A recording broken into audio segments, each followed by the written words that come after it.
show spiel. So first, the use of photography, video, and audio recording is strictly prohibited, so we appreciate your cooperation with that. Number two, in the very unlikely event of an emergency, I need to point out the emergency exits, which are located in the front of the house left right here, and of course the doors through which you can get in the back of the house. Also, just a reminder, this is 1961, and so little devices with screens that beep don't exist. Please keep it that way. Reach into your pockets, your purses, your backpacks, turn the cell phones off. Don't go to airplane mode, don't go to do not disturb, just turn them off. Just disappear for a few hours. Wonderful. And last but not least, I want to draw your attention to the program. If you haven't already flipped through it. During intermission, after the show, while you're on the beach next month, take this out, read through it, and just sort of marvel at the number of names that have contributed to this. There are 82 names in this program of people who have worked on this production specifically. That doesn't even include support we've been getting from the rest of the campus and local community to help make this show happen. A lot of people collaborated to make this work, and that's what this kind of work is about. We're really excited and proud to share it. And in that spirit, tonight, and tonight only, we're having a brief talk back after the show. We'll bring some cast and crew, creative team up here just a minute after the show ends, and we'll have time for questions and brief conversation about the show. So please feel free to stick around and join us for that. Most importantly, though, I'm going to get out of here. I hope you enjoy and engage with how to succeed in this government project.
Dear reader, this little book is designed to tell you everything you need to know about the science of getting ahead. Now, let's assume you are young, healthy, clear-eyed and eager, anxious to rise quickly and easily to the top of the business world. You can. I can. If you have education and intelligence and ability, so much the better. But remember that thousands have reached the top without any of these qualities. Just have courage and memorize the simple rules in the chapters that follow. If you truly wish to be among the lucky golden few, you can. I can. How to apply for a job, how to advance from the mailroom, how to sit down at a desk, how to dictate memorandums, how to develop executive style, how to commute in a 3-button suit with that weary executive smile. This book is all that I need. How to succeed.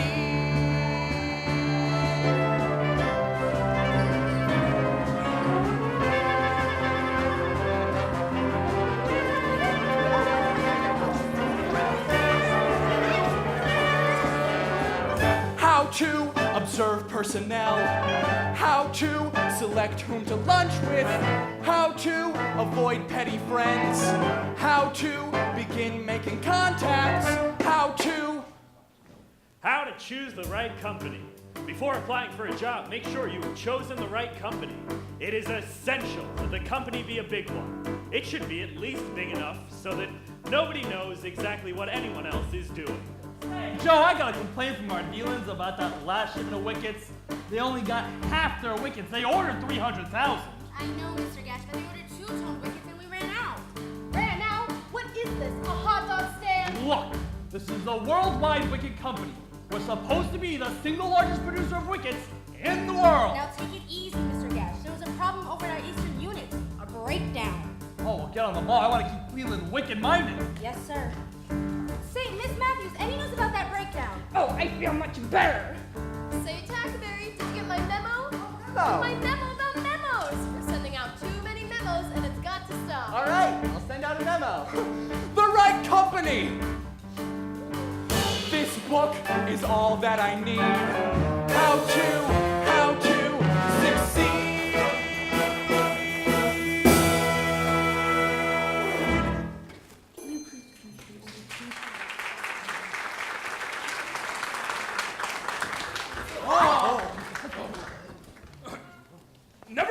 Never mind. Get back to work, everybody. You heard me.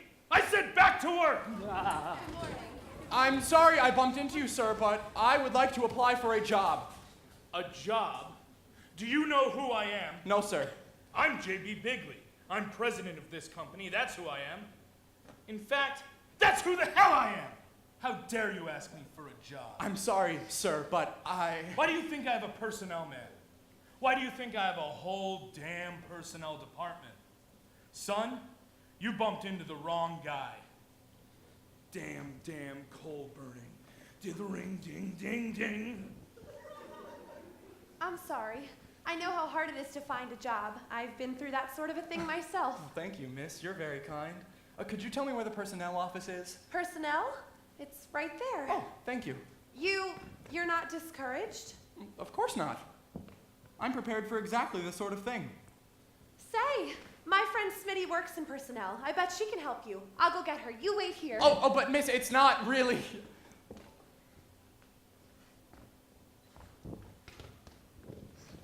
And where do you think you're going? To see the personnel manager, sir. I'm the personnel manager. We're not hiring anyone today. Well, I was just speaking to Mr. Bigley. Bigley? Yes, sir. J.B. Bigley. Yes, sir. He told me to see you. J.B. Bigley himself. You were speaking to him? Yes, sir. I just bumped into him. Ah, so he's a friend of yours. Oh, sir, I don't think a man should trade on friendship to get a job. Oh, very well put, young man. Well, if you'll step into my office, I'm sure we can work something out. My name is Brat, And you are? Finch, sir. Pierpont Finch. Pierpont. Say, maybe that ought to be J. Pierpont Finch. As a matter of fact, sir, it is. Well, step into my office. Good God, Rosemary. You could at least let me finish my Metrical. This is important, Smitty. I know you can help him. Where is he? How would I know? He must have gone into Mr. Bratt's office.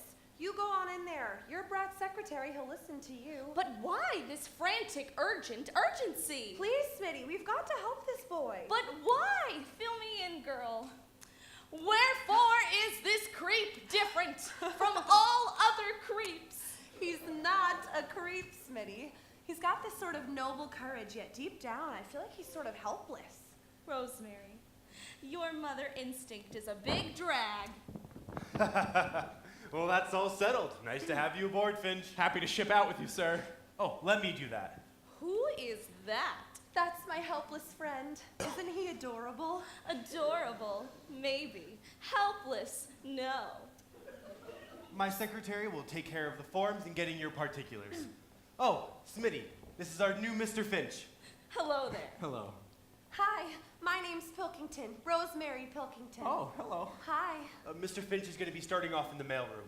Glad you don't mind that, Finch. Oh, sir, in a big pond like this, everyone must begin as a little fish. Even a barracuda. Now, Smitty, will Say, you... Bud, haven't you guys in the mailroom found out those Wiki catalogs yet? I don't know. I'm going to lunch.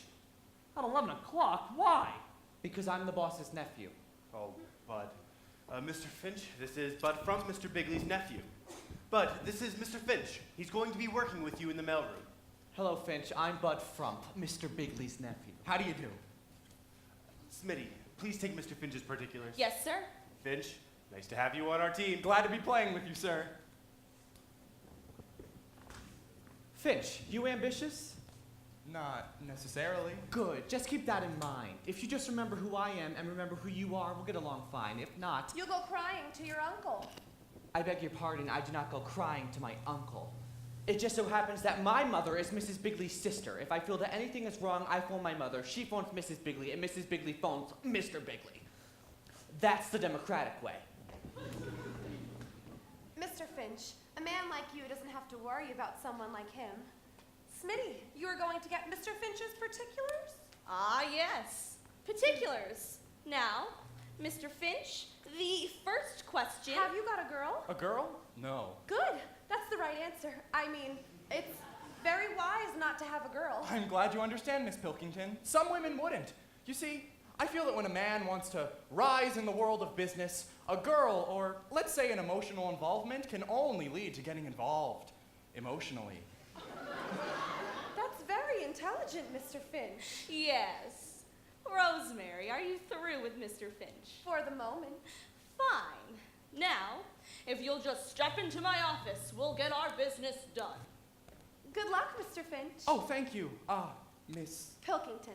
Rosemary Pilkington. I'm glad to be aboard. Well, Rosemary, you see, I think he's fascinating. I've seen some ambitious characters around here, but this boy is the eagerest beaver of them all. New Rochelle. Huh? Or maybe White Plains. No. New Rochelle. Huh? New Rochelle. What are you talking about? New Rochelle. What about it? That's the place where the mansion will be for me and the darling bright young man I picked out for marrying me. He'll do well, I can tell, so it isn't a moment too soon to plan on my life in New Rochelle, the wife of my darling tycoon. Honey, you'll be in New Rochelle. Your darling tycoon will be here in the office. Smitty, The future Mrs. Finch is in for some lonely nights. I'm prepared for exactly that sort of thing. I'll be so happy to keep his dinner warm while he goes onward and upward. Happy to keep his dinner warm till he comes wearily home.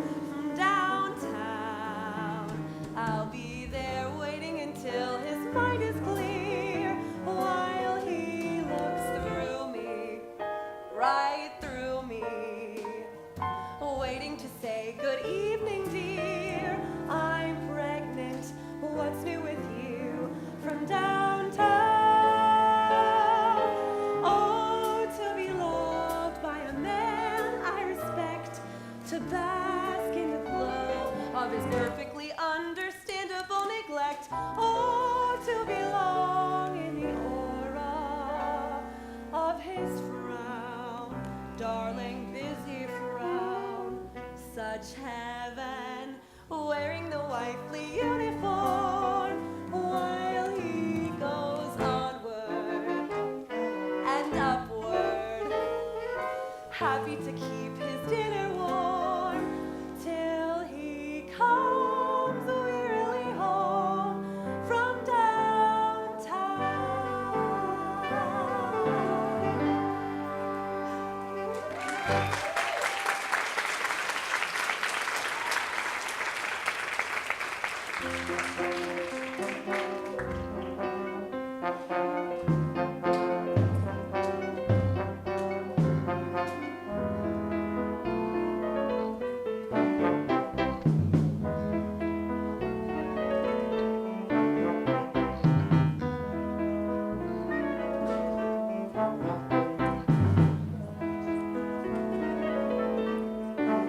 Coffee break! It's about time.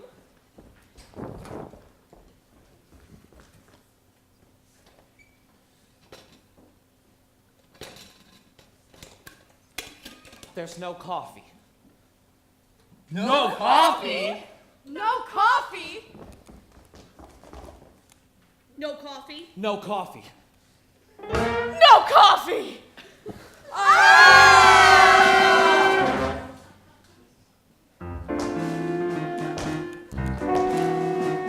If I can't take my coffee break, my coffee break, my coffee break.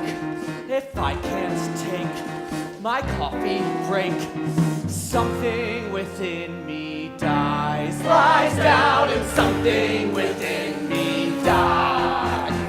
If I can't make 3 daily trips where shining shrine benignly drips and taste cardboard between my lips, something within me dies, Lies down, and something within me dies.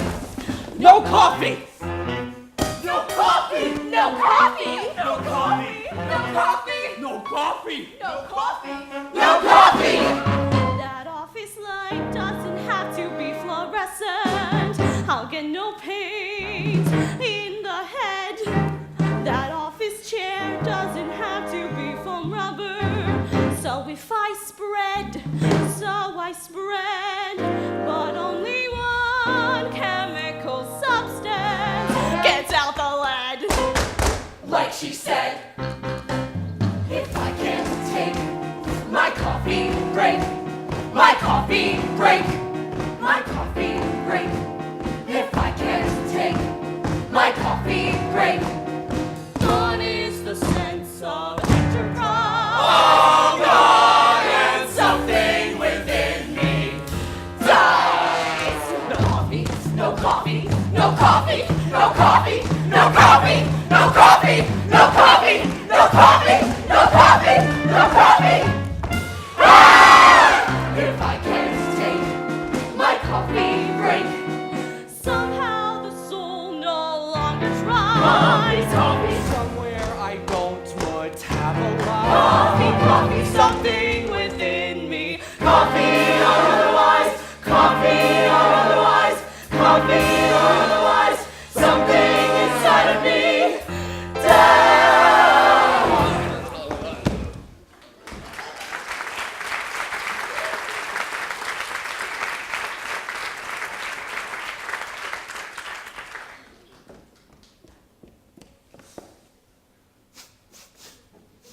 What's that?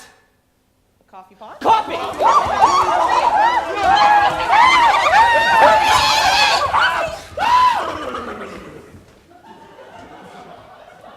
You have alertly seized your opportunities and are now on the first rung of the ladder. You are working in the mailroom. One word of caution about the mailroom: it is a place out of which you must get. Some of your rivals may not have the advantage of this knowledge, but you are forearmed. Do not get stuck in the mailroom. Plan to rise.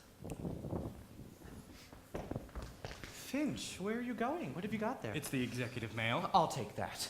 Trying to get in good on the inside, huh? I can't even take a coffee break around here. But I'm merely trying to do my job. The executive mail is my job, Finch. If you have any idea of climbing a ladder around here, the view is going to get awfully monotonous. Every time you look up, you'll see the seat of my pants.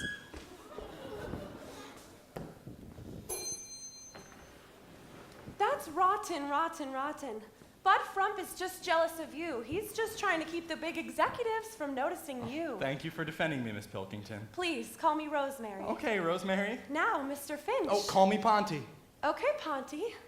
Just be patient. The big executives will notice you. Patient? Do you realize I've been working here for 1 whole week? I know, Ponty. I haven't forgotten. Happy anniversary. Oh, thank you, Rosemary. At least you notice me. I wish I were an executive. Oh, here comes Judith Anderson. Huh? That's Miss Jones, Mr. Bigley's secretary. I'd better look busy, and you too. Pardon me, ma'am. You should really be wearing this. It goes with your hair. Young man, you just want me to have this flower. You don't know who I am. That doesn't matter. What matters is that the flowers seem to cry out to be worn by you. Young man, I am Miss Jones, Mr. Bigley's secretary. No. You can't be. I mean, well, that is, you just can't be. Why not? Well, from Bud Frump's description of you, I'd never have. Oh. I mean, you're not a frightening person. Thank you. If it isn't out of place for me to say so, Miss Jones, I think you're a very attractive person, no matter what Bud Frump says. What did you say your name was again? Finch, ma'am. F-I-N-C-H, Finch, Pierpont Finch. How is it I haven't seen you here before? Oh, I'm not supposed to deliver the executive mail. That's his job. Bud Frump, F-R-U-M-P. Well, you're a very interesting young man, Finch. Thank you again for the flower. You're welcome, Miss Jones. Say, Jonesy, I'd like an appointment with the boss at around 3. I'll check on it, Milton, and let you know. Ah, flowers. Got a new boyfriend, Jonesy? This was given to me by a very nice young man. You should know him, Finch. Yes? Finch, this is Mr. Gatch. Oh, how do you do, Mr. Gatch? Hello. Mr. Gatch would be a good man for you to know. His department is very important. Oh, I know all about Mr. Gatch. He's in charge of plans and systems and interdepartmental evaluation. Also pre-promotional promotion, post-administrative research, and multiple development on a multi-level level. Hey, this is a smart one, Jonesy. I didn't know I did all that. Very fine man, Mr. Gatch. I hear he has an opening in his department. Yes, he has, but he hasn't been able to make up his mind. Well, thank you for the flower, young man. You're welcome, Miss Jones. Say, Rosemary? Hi, Jonesy. Miss Jones. Rosemary. Finch, quit goofing off. You've got to pick up the second delivery. Righto, Bud, old buddy boy.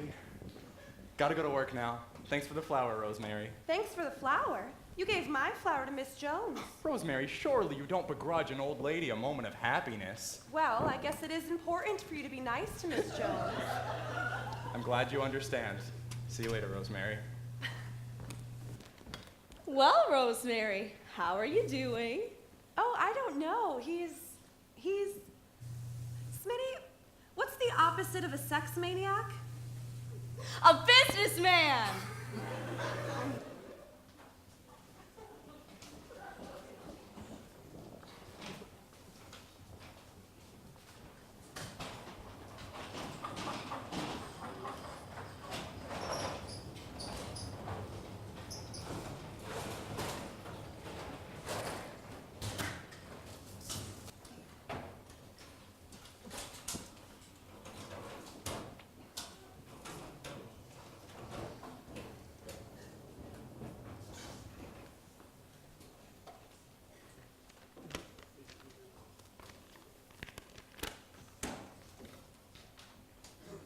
Hello? Give me an outside line. No, this call's not personal. I'm calling my mother. Thanks.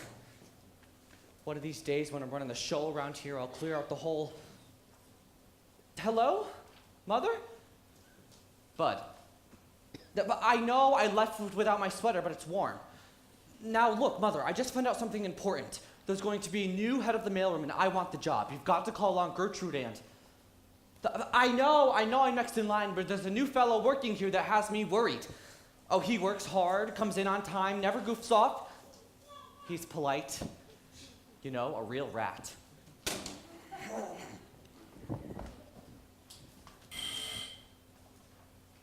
Yes, Miss Jones, what do you want? Mr. Bigley, your wife is calling. My wife? Damn it. Tell her I'm busy. Tell her I'm in a meeting. Tell her I'm out. Damn it, put her on. Hello, Gertrude. Glad you called. What's on your mind? I'm busy. Uh-huh. Uh-huh. Well, I can't help Bud there. The head of the mailroom should choose his own successor. I can't switch signals in the middle of the play. That would upset the whole team. If I interfered, that would be nepotism. Nepotism. That's when your nephew's a goddamn fool. Well, I'll see. Miss Jones. Yes, JB? I told you speaking to my wife upsets me. Well, JB, you told me to put her Never on. mind that. I need something to calm my nerves. Where's my... you know. I put it in the back of your bottom right-hand drawer. Thanks.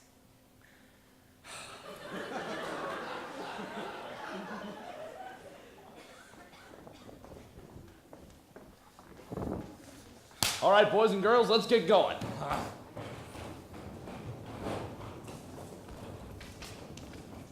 Yes, sir, Mr. Twimble. I've already started sorting. Finch, as head of this entire mailroom, I'd like to tell you that I'm very pleased with your work. Thank you, sir. You really have an inborn gift for mailroom. Thank you, Mr. Twimble. Coming from you, that's a great honor. Hello, mailroomery. No, mailroom. Just a minute. It's for you, Twimble, Mr. Bratt, and personnel. Ah, this may be a very important call for some of us. Hello? What's the idea? What's the idea of what, Bud? You're trying to butter up Twimble. Well, believe me, it won't do you any good. Good God, Bud. Just because I'm being nice to a man, does that mean I have to have an angle? If anybody's going to get his job, you know. I got you, Mr. Bratt. Thank you very much. Well, boys and girls, looks as if they're going to promote old Twimble to the shipping department. Oh, congratulations! Who's going to be the new head of the mailroom? Now, I won't say till it's official, but Bratt says they're going to leave the decision to me. Twimble, he said, the mailroom is the nerve center of this mighty organization. You've been an outstanding mailroom head, and we want you to choose your own successor. We want you to choose him on merit. On merit alone. That's not fair. I'm going out to get a smoke. Smoke. He's gonna go call his mother. But it's not gonna help him if I have anything to say about it. No, I've got someone else in mind for this job. Mr. Twimble? Yes! You've been with this company a long time, haven't you? Oh, long time. Just last month, I became a quarter of a century man. That's beautiful. Gee, a quarter of a century. Quarter of a century. And how long have you been in the mailroom? 25 years. Yep. It's not easy to get a medal like this. It takes a combination of skill, diplomacy, and bold caution. When I joined this firm, as a brash young man, well, I said to myself, now, brash young man, don't get any ideas. Well, I stuck to that, and I haven't had one in years. You play it safe. I play it the company way. Wherever the company puts me, there I'll stay. But what is your point of view? I have no point of view. Supposing the company thinks... I think so too. Well, what would you say if... I wouldn't say. Your face is a company face. It smiles at executives, then goes back in place. The company furniture. Oh, it suits me fine. The company letterhead is a Valentine. Anything you're against? Unemployment. When they want brilliant thinking from employees. That is no concern of mine. Suppose a man of genius makes suggestions. Lunch. That genius gets suggested to resign. So you play it the company way. Executive policy is by me okay.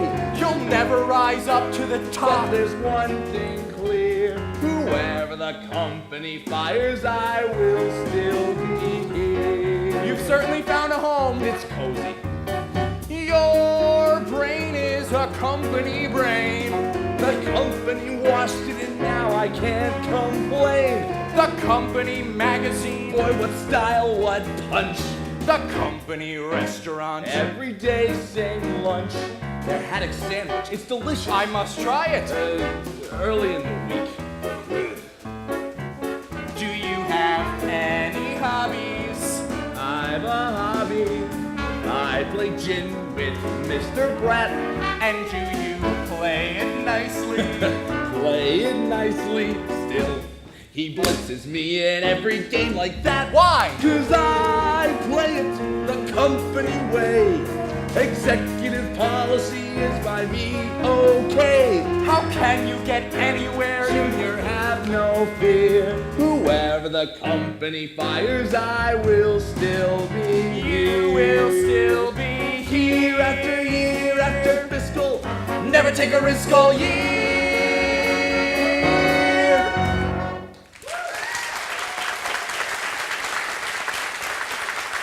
Well, get back to work.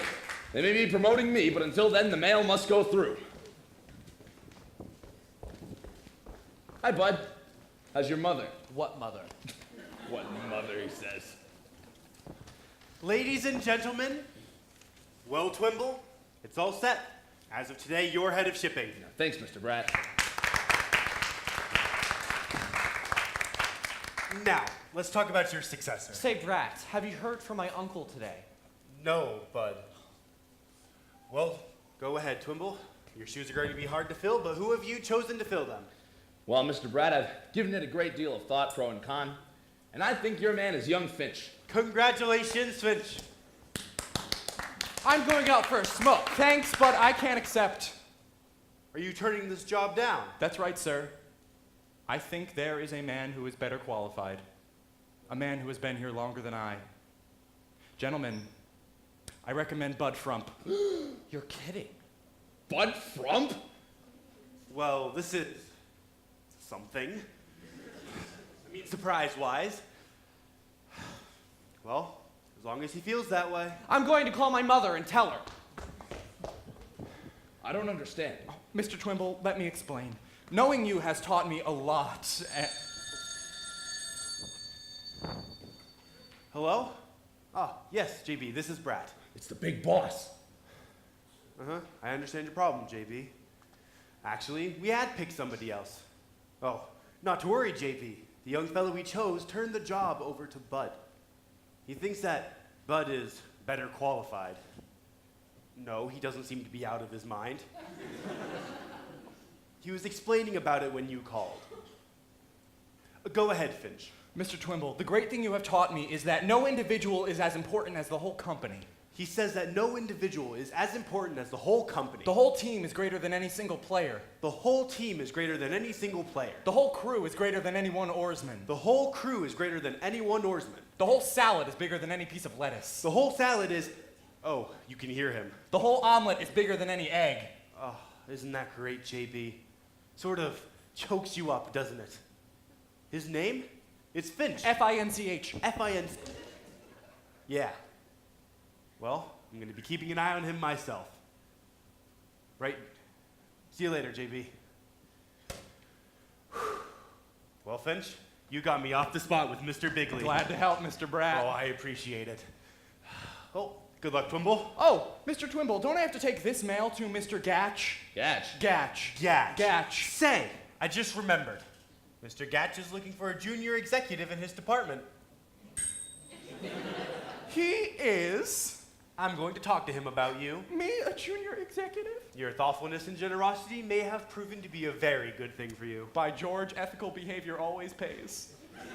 Finch, you did a very wise thing. I don't care about that, Mr. Bratt. I did what was right. My mother was very happy. Ladies and gentlemen, meet the new head of the mailroom, Bud Frump. Thanks, Ponty, old man. Good luck, Bud. Come along, Finch. I want to talk with you. He's sure amazed me. I'm still wondering why he did this for me. So am I.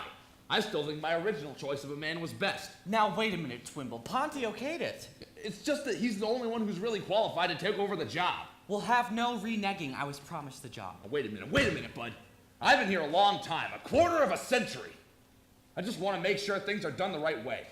I know what you mean, Mr. Twimble. From now on. I'll play it the company way. Wherever the company puts me, there I'll stay. Whatever the company tells him that he'll do. Whatever my uncle may think, I think so too. The front way is the company way. Executive policy is by him okay. I'll never be president, but there's one thing clear. As long as my uncle can stand me, I will still be here. You know what company may like or lump any man. I'm so proud. If they choose to, the company may dump any man. I'm happy. They will never dump from the company man. Frump will play The company, Frump will play the company, Frump will play the company way. Frump.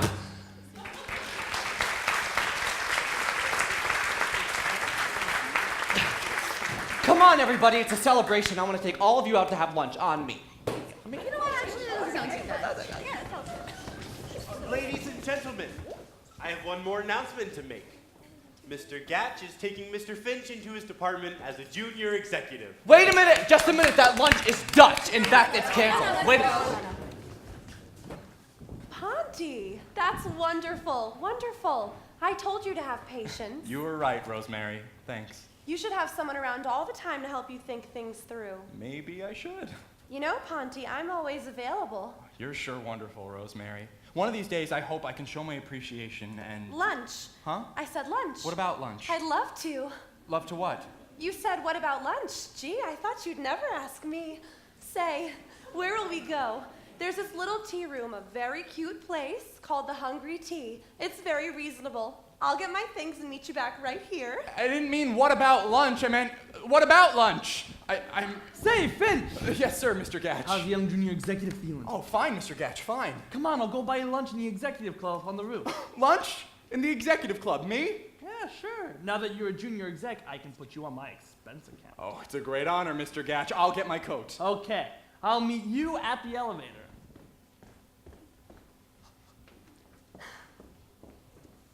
Ah, Rosemary dear.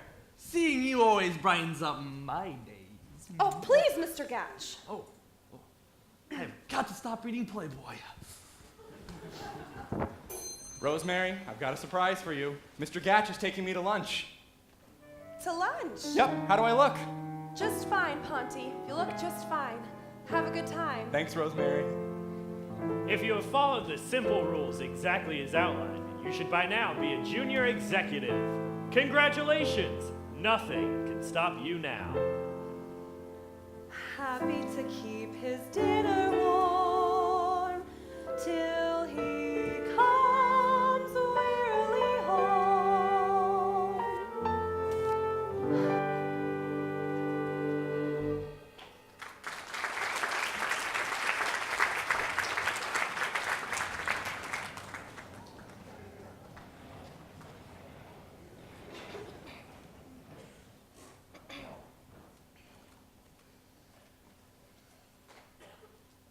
Yes, dear. Yes, dear. But damn it, Gertrude, I haven't got time for all this nonsense about Bud Frump. I know blood is thicker than water, but Bud Frump is thicker than anything. I'll promote him when I'm ready.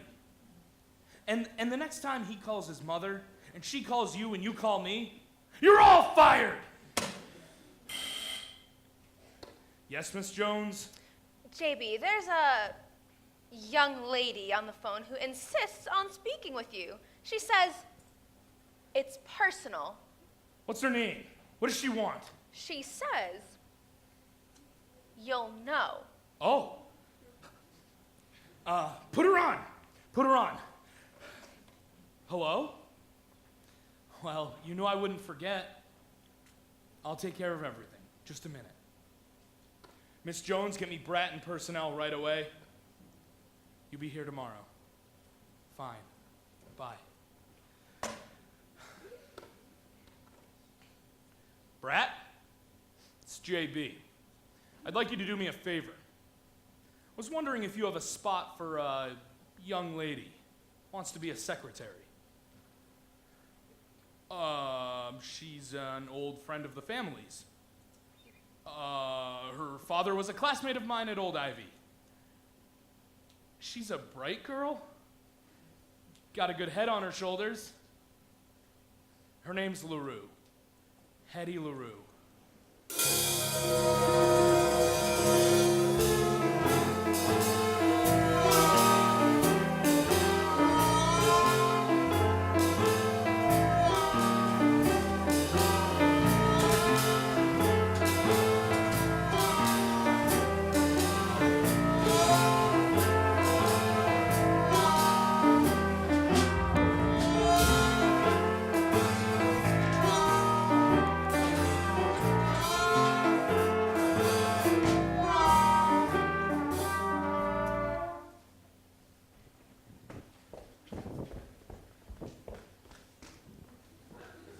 Can I help you, honey? Scram! You don't understand, miss. You see, I'm Bud Frump, Mr. Bigley's nephew. Oh, how do you do? I'm waiting for Mr. Bratt of personnel. I'm a secretary. I spotted that the minute you came in. Oh, thank you. Of course, I'm new at this and... Miss LaRue, Yeah? Yes. I'm Bert Bratt, personnel. Sorry to have kept you waiting. Oh, not at all, sir. It is I whom am late. Oh, not really. Oh, yes. I was very naughty this morning. I'm still not accustomed to early arisal. Why? I understand. Well, if you'll step into my office, I'll take your particulars. Oh, sorry. This is Miss Smith, my secretary. Oh, how are you, dear? Fine, dear. Mr. Bratt. Yes, Smitty. I have to get some new tax withholding blanks. Yes, you do that, Smitty. Well, if you'll come in here with me, I'll take your particulars. 39, 22, 38. I win the pool!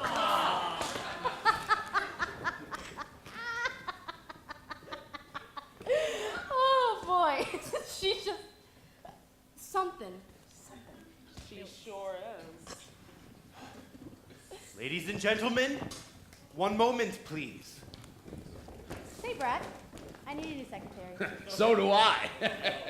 Ladies and gentlemen, Miss LaRue will be assigned according to normal procedure as soon as her qualifications have been determined. I'd sure like to determine them. Yeah, that guy's right. Gentlemen,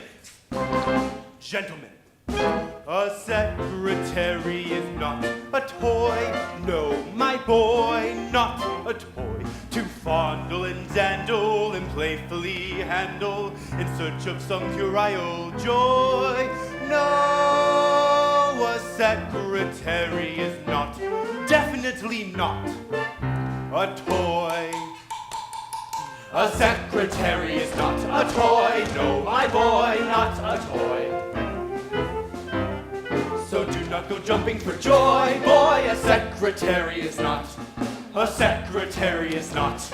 A secretary is not. A toy.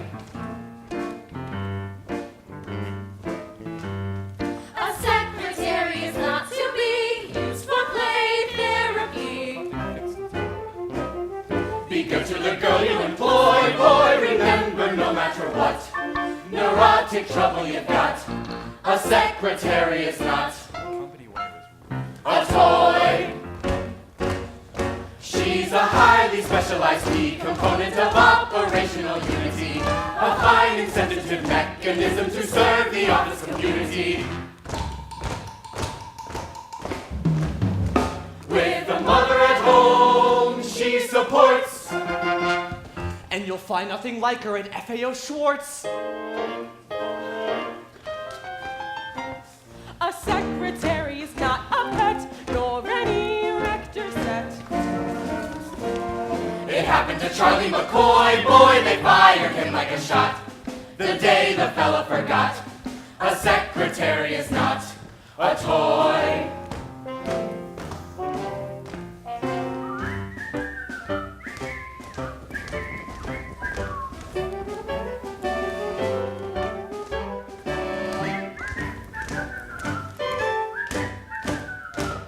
A secretary is not a toy. And when you put her to use, observe when you put her to use. That you don't find the name Lionel on her caboose.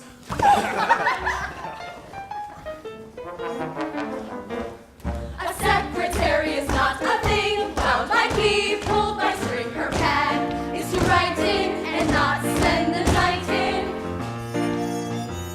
If that's what you plan to enjoy, no!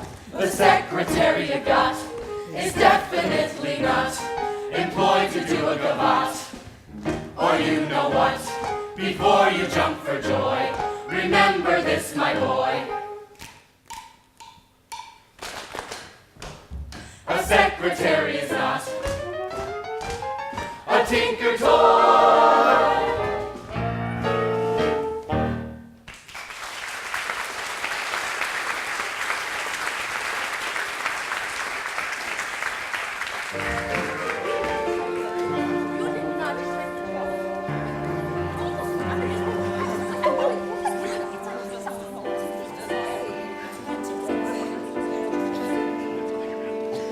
So I said, just keep your hands where they belong. So he told me I'm next in line for promotion.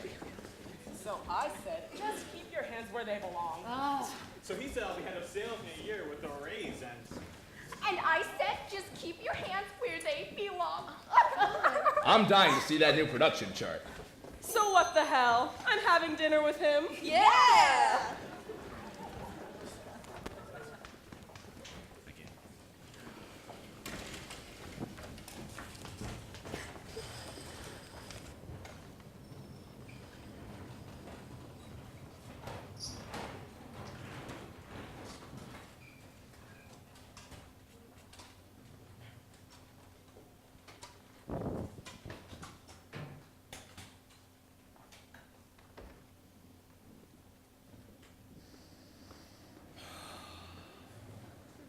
Did you call my wife and tell her I won't be home for dinner?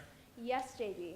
Also, you left your golf clubs in your office. Tomorrow's Saturday. You're playing around with Wally Womber, chairman of the board. Oh, yeah. Well, I'll be staying in town tonight, so I'll come and pick up the clubs in the morning. Also, you asked me to remind you about your old college alumni association. Oh, yes. Send them the same check. I get a kick of thinking their faces when they get that fat check from old least likely to succeed. Very well, Mr. Bigley. Say, JB, there's a phone call. Your wife. My wife? Damn it. I'll take it in your office.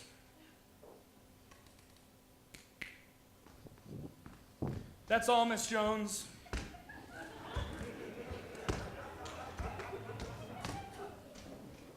Oh, Miss Jones!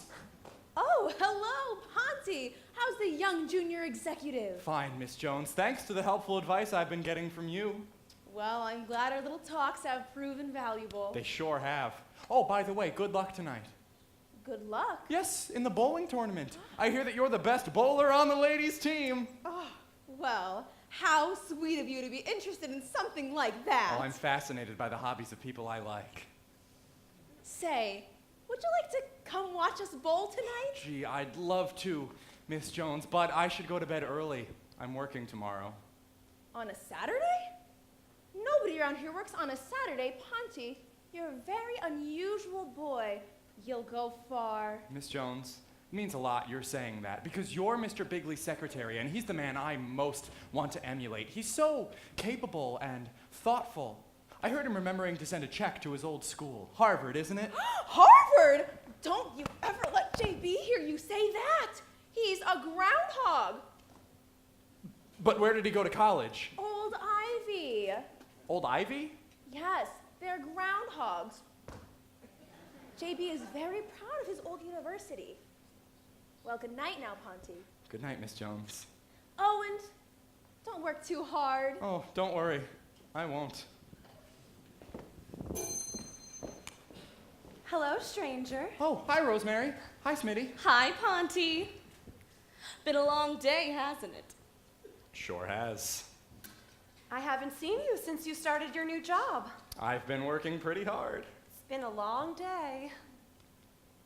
Say, Rosemary, where are you having dinner tonight? That depends. On what? On where I'm having dinner. Huh?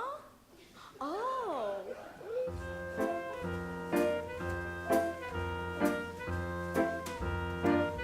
Well, here it is, 5 p.m., the finish of a long day's work, and there they are, both of them, the secretary and the clerk, not very well acquainted, not very much to say, but I can hear those two little minds chicken away. Now she's thinking, I wonder if we take the same bus. and he's thinking, There could be quite a thing between us. now she's thinking, Really is a dear. and he's thinking, But what of my career? then she says, and he says, Well, it's been a long day. well, it's been a long, been a long, been a long, been a long day. Now she's thinking, I wish that he were more of a flirt. and he's thinking, I guess a little flirting won't hurt. now she's For thinking, dinner we can meet. and he's We thinking, both have got to eat. and she says, and he says, Gesundheit! Thank you. Well, it's been a long day. Well, it's been a long, been a long, been a long, been a long day. hey, there's a yummy Friday special at Stouffer's. It's $1.90 vegetable plate, and at the bottom of the ad, not bad, service for two, $3.58. To make a bargain, make a date. Wonderful. It's fate. Now she's thinking, What female kind of trap could I spring? and he's thinking, I might as well forget the whole thing. now she's thinking, Suppose I take his arm. and he's thinking, Well, really, what's the harm? and she says, hungry, and he says, Yeah. yeah. Well, it's been a long day. Well, it's been a long, been a long, been a long, been a long day. Well, it's been a long, been a long, been a long, been a long day.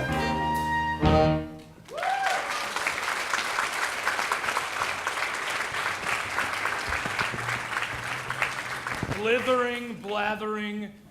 Damn it, Bud, you've been complaining to your mother again. She wants you promoted. Why not? Other people are being promoted. Well, I told your Aunt Gertrude that. Oh, there you. Good evening, Mr. Bigley. Good evening, Miss LaRue. Uncle Jasper! I told you never to call me that around here. Sorry, JB. Don't you have something to do? I was just going to get my hat and go home. Good.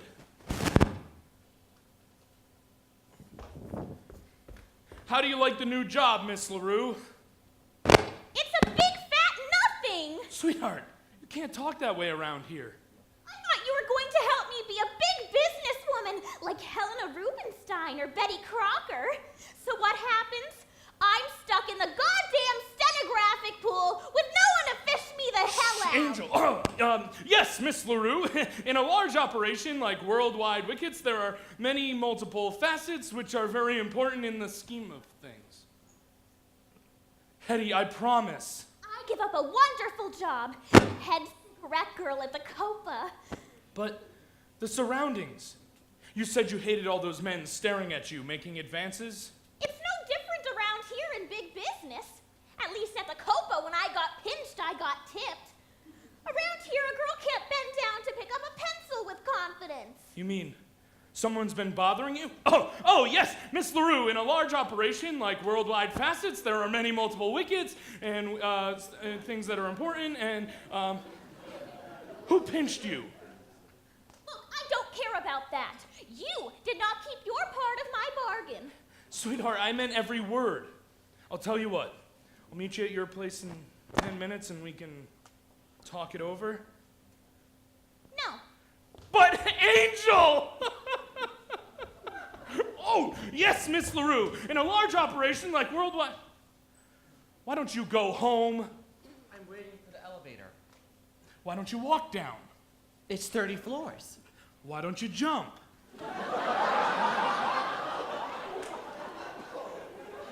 Very attractive girl, Miss LaRue. Huh? Oh, yes, I didn't notice. I was just showing her around. She seems a rather shy person. Yeah. Well, you go ahead, JB. I'm meeting Mother for dinner.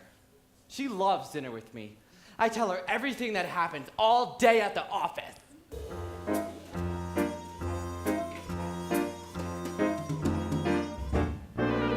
Now he's thinking. This kid could really put me through hell.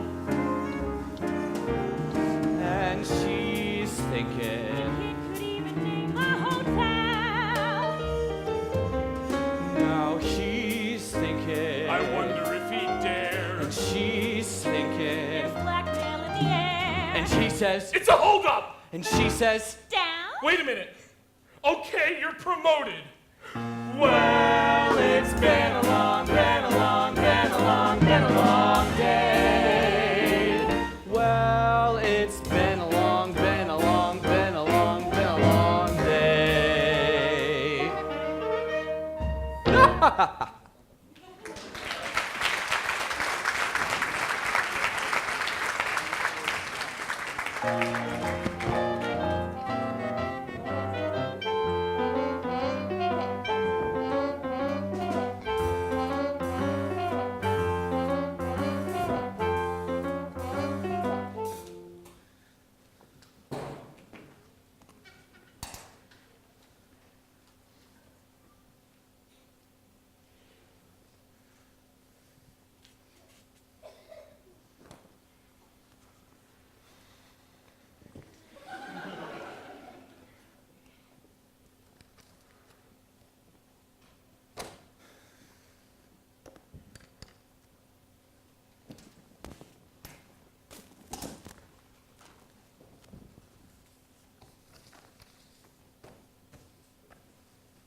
Good morning.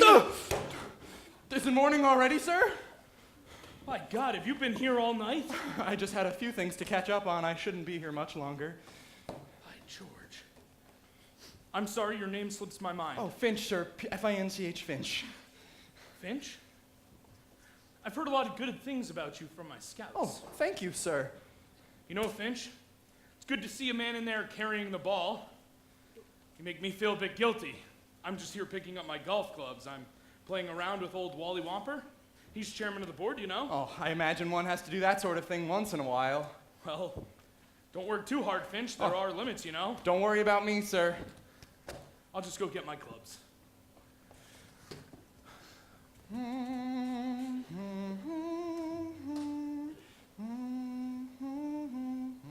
What's that you're humming? Huh? Oh, I didn't realize I was humming, sir. You were humming the Old Ivy fight song. I guess it was unconscious on my part. Did you go there?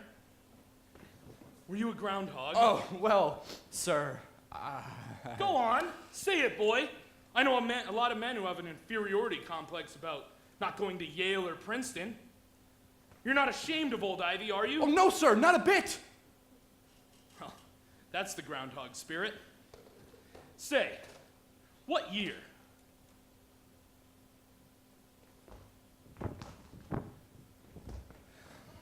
Finch, when did you graduate? Oh, I'm sorry, sir. I was just thinking about the big game today. I'm sorry I have to miss it. We're playing the Chipmunks. That's right. I can't make it either. I hope those damn chipmunks don't give us too much trouble. I think we'll take them, sir. Chernovsky's knee is much better. Ho, with Charnovsky in there, the team's morale should pick up. He's the dirtiest player we've got. And even though we won't be there in person, we'll be rooting for him, right? Right. Groundhog. Groundhog! Stand, Old Ivy, stand firm and strong. Grand Old Ivy, hear the cheering throng. Stand, Old Ivy, and never yield. Rip, rip, rip the chipmunk off the field. Stand, Old Ivy, stand firm and strong. The chipmunk. Grand Old Ivy, hear the cheering throng. Stand, Old Ivy, God bless you. and never yield. Rip, rip, rip the chipmunk off the field.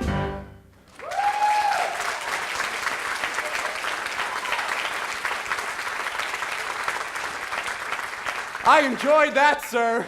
So did I. Well, I'll just go get those clubs. Rip, rip, rip the chipmunk off the field. Groundhogs.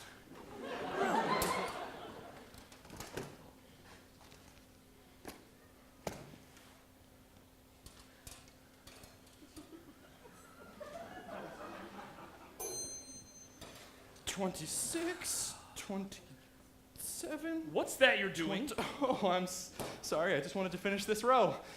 I guess this looks silly, sir, but I've always found that knitting helps me think more clearly.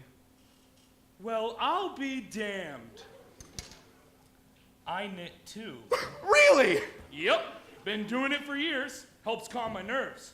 No one knows except my secretary, Miss Jones. You know her. Oh, yes, I've met her. So, what's this going to be? Oh, I thought I'd make a birdcage cover. A birdcage cover! I've never made one of those. But how do you like this? Oh, And the covers that's for- beautiful, sir. The covers for these golf clubs, too. I made those. Popcorn stitch. You know, Mr. Bigley, I feel kind of sorry for men who don't knit. They lead empty lives. I like the way you think, Fink. Think, Finch, sir. Think, Finch. Yes, well, what are you headed for around here? What's your ambition in this outfit? A young man like yourself must have it all thought out. Well, sir, if I'm ever fortunate enough to reach a position where I get to choose, I'd like to be where they do something real, something a man can get his teeth into. Solid, down to earth, the advertising department. Advertising? Son, I wouldn't wish that for any schoolmate of mine. It's too tough, too insecure. Why, we've had 15 new advertising executives in the past year alone. We go through them at the rate of about one a month. Now, why is that, sir? I fire them. But if you got a man with ideas, he could swing it. Ideas? That's exactly what I look for in a man. I keep hiring all these men with all these great ideas, and not one of them will do what I tell them. No, son, you stick to what you're doing. You'll do just fine there. Damn good department. By the way, where are you? Oh, plans and systems, Mr. Gatch's department. Ah, good man, Gatch. Knows what he's doing. You stick with him, and I'll keep my eye on you, too. Well, here you are, sir. Have a wonderful day. I've got to get this done before midnight. Midnight? That's the groundhog spirit. Groundhog! Groundhog! Stand old ivy and never yield. Rip, rip, rip the chipmunk off the field.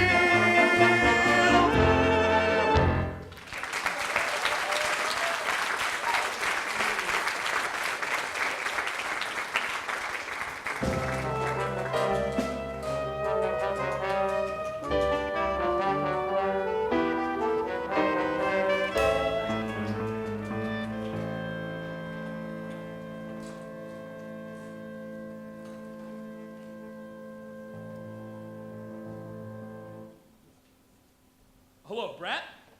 Say, it's JB. What are you running in there, a sweatshop? You're working that boy too hard. Who? Finch, F-I-N-C-H. That poor boy was here working all weekend. I ought to know. I was here working with him, side by side. That boy needs help. Well, first off, I'd like him to have an office of his own, the best you have available. Oh, nothing too fancy. I don't want him getting any ideas.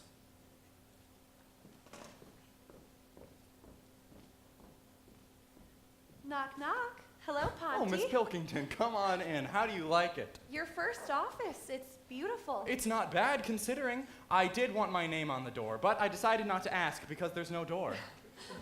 It's beautiful.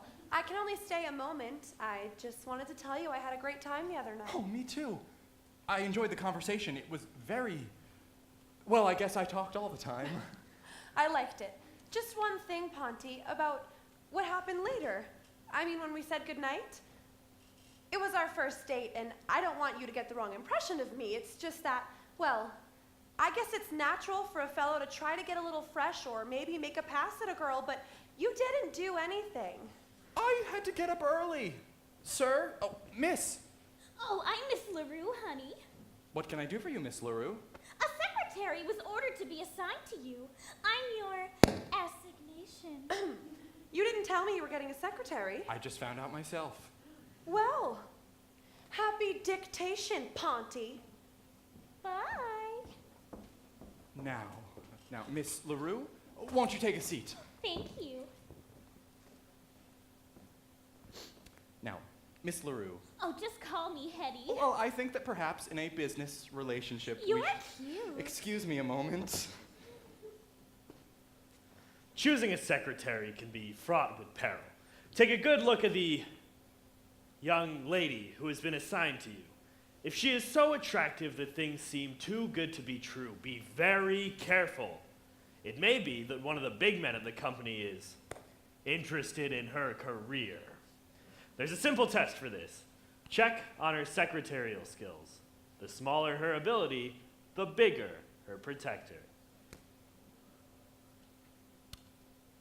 Miss LaRue, let's try some dictation. Take a letter. Shoot. This is to Mr. Gatch. Dear Mr. Gatch, pursuant to our discussion Wait a of... minute. Are you trying to catch a train? What are you taking this down in? Longhand! It's safer. I make up for it when I type. Oh, you type fast. Like a jackrabbit. 12 words a minute. By the way, Miss LaRue, Hetty, what was your last position? Oh, I was in the tobacco business. But then Mr. Bigley... Mr. Bigley. He got me interested in wickets. And so I matriculated myself into business school, and well, here I am. Yes, you are, aren't you? Go ahead, dictate some more. I'm going to like this jazz. Hetty, let that letter wait for a moment. Please take this in to Mr. Gatch. Mr. Gatch? Uh-huh, he's my boss. Make sure you give it to Mr. Gatch himself. Hetty, personally. Okay, Charlie.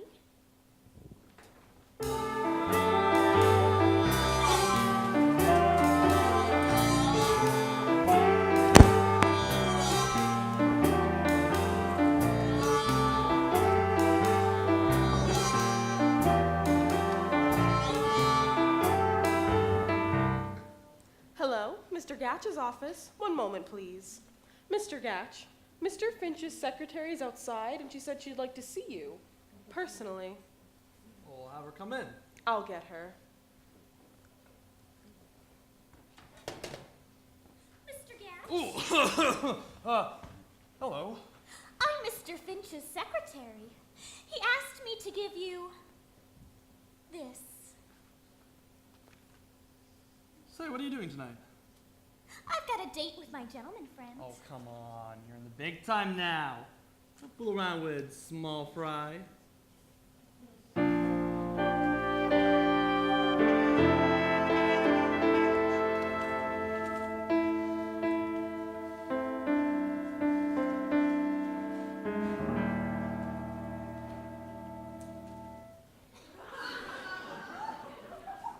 Hello, Mr. Finch's office. One moment, please. It's for you, production. Hello, this is Finch speaking. Yes, I'm running Plants and Systems now. Huh? Mr. Gatch?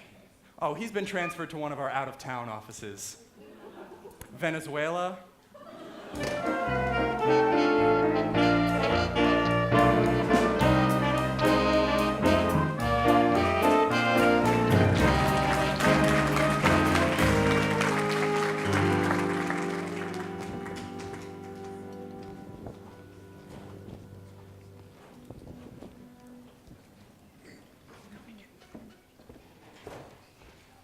Say, Jenkins, I was just going to call you. We're getting a new vice president in charge of advertising. Another one? Who is it this time? A fellow by the name of Ovington. Benjamin Burton Daniel Ovington. BBDO? I'll bet that's why Bigley hired him. Anyways, we're giving him a reception tonight. And the executive club on the roof. I wonder how long this guy will last. I don't know, but we're giving him the full treatment. You can ask your secretary to come. We're inviting some of the executive secretaries to act as hostesses. Okay, Brett. PBDO. Rosemary, I had lunch without you. Where have you been? Smitty, I've been made secretary to the new advertising manager. Oh, good. What's he like? Oh, I don't care about him. But this means I get an invitation to the reception this evening, and Ponty will be there.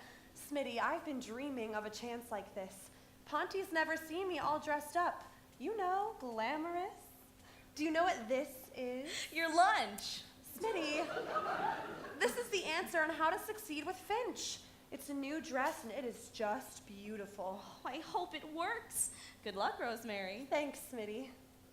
You know, I think maybe I'll buy myself a new dress for tonight, too. Good idea. I hope you're very popular at the party, Smitty. Maybe I will be at that. You know, I'm thinking of starting a secret rumor that I'm a nymphomaniac.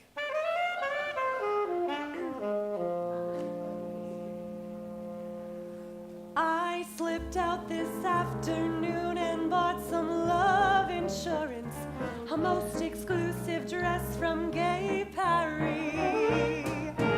It's sleek and chic and magnifique with sex beyond endurance. It's me, it's absolutely me.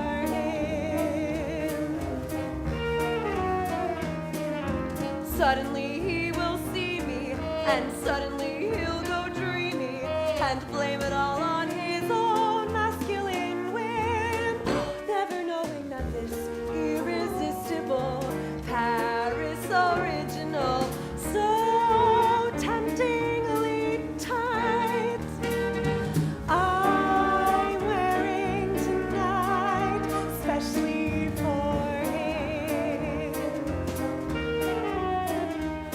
For him.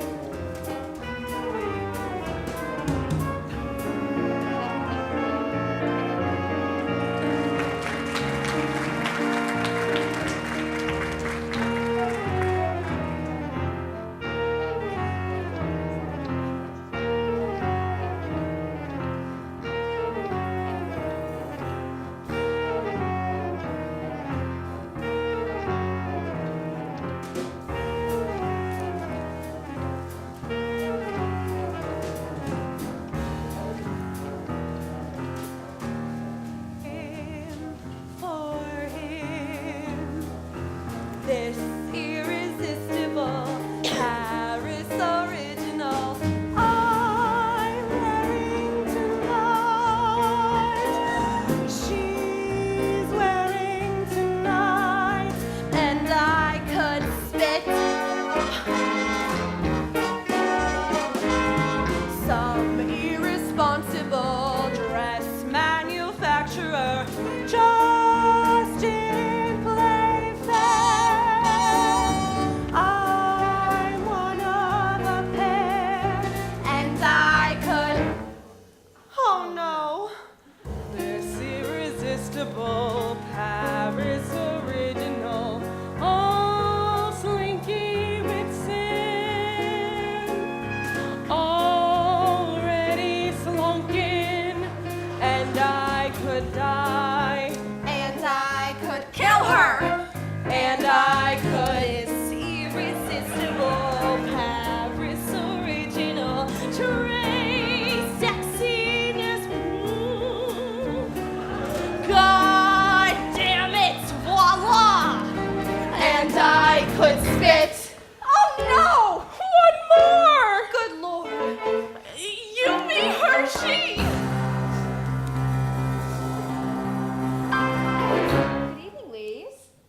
Oh, 39 bucks I hand out for something to make me stand out, and suddenly I've gone into mimeograph. Some laugh. This irresistible Paris original, this mass-produced crime, I'm wearing tonight for the very last time.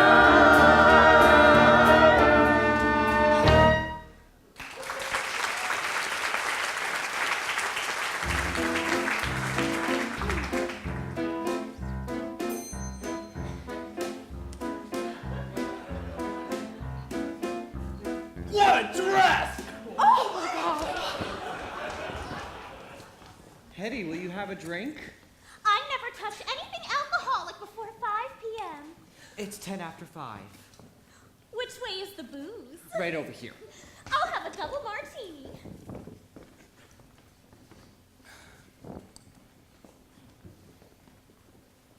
Here he is, boys and girls. As you know, our advertising department has been in trouble for a very long time, but I think now we have found ourselves a man who will help put Worldwide Wickets back on top, Mr. Benjamin Burton Daniel Ovington. Thanks, boys and girls. I just want to say that I'm proud to be joining the Worldwide Wicket family. I don't know very much about wickets, but I do know about advertising. My theory of advertising can be summed up in one sentence. Shove it down their throats with a soft sell. Good sound thinking.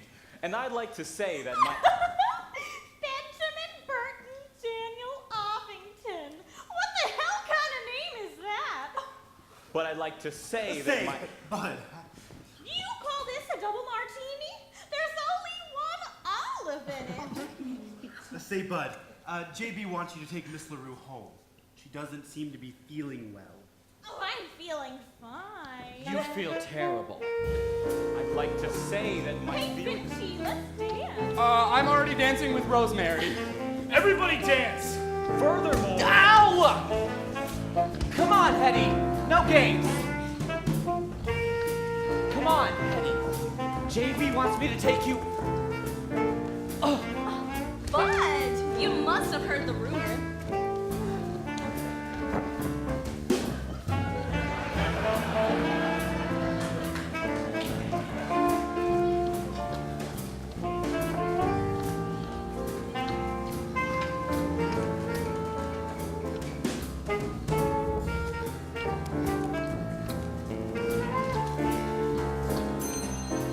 Whee!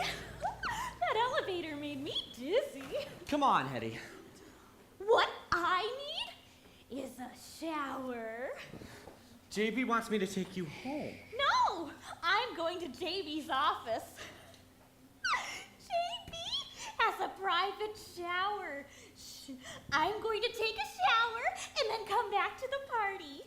Okay, Hetty, have a nice shower. Thanks, bud. You know, you're cute. Not as cute as Finch, but you're cute. Not as cute as Finch. Going up to the party, Davis? Yeah. Will you tell Mr. Finch I want to see him down here? Tell him it's important. Okay.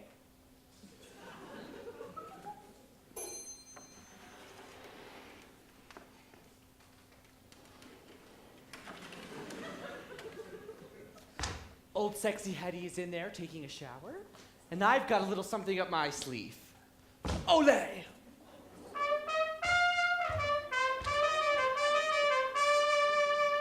That's gonna put little old Finchy right out on his... Oh, hello, Finch. What's this all about, bud? JB wants you to go to his office. He'll meet you there. But I just saw him. He didn't say anything. I guess he didn't want to say anything in front of Ovington. You know how it goes around here with these advertising managers. Do you think your uncle is considering? I don't know anything. I only know I was told to tell you to go to his office. Well, I've never seen his office anyway. Thanks, bud. You're welcome. Now to get my uncle. Goodbye, Finchy. Hello, Uncle Jasper. Ole!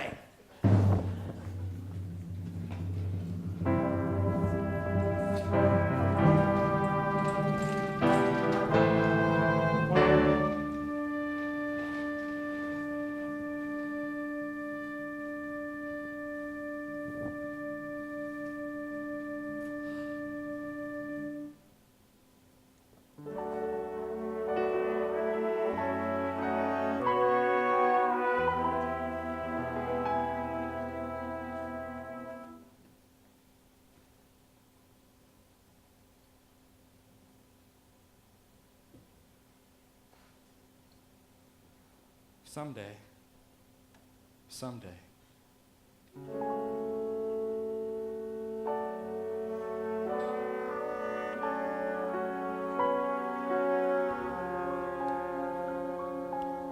Guess who? Mr. Bigley? No, it's me. Hi, Hetty. I was supposed to meet Mr. Bigley here. Mr. Bigley? He's not coming. Somebody gave you a bum steer. I should have known it was a rib. Well, I guess I'd better get... What's your hurry? I think I'd better get back to the party. It's more fun down here. Well, I think I'd better... You are anxious to get back to that Rosemary, aren't you? Ro- Are you stuck on her? Rosemary? Oh, no, she and I are just good friends. That's very sensible. An up-and-coming young chap like you shouldn't be tied down. I've been watching you, Buster. You're going places. Venezuela. Look, Hetty. Wouldn't JB just die if he walked in and found you kissing me? Frankly, I'd rather he didn't. Come on, let's try it. Uh-uh. You'd better, Finch. If you don't kiss me, I'll tell JB you did. Okay, just once.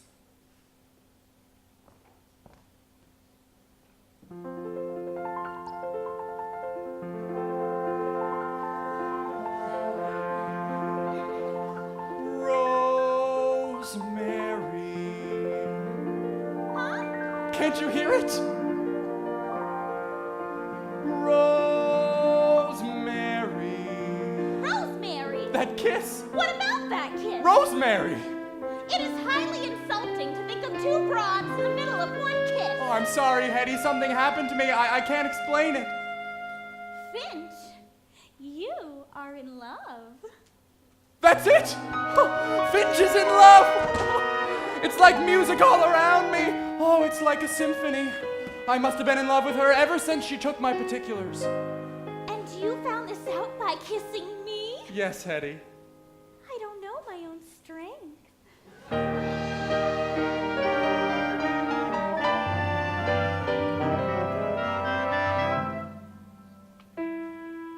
Suddenly there is music in the sound of your name.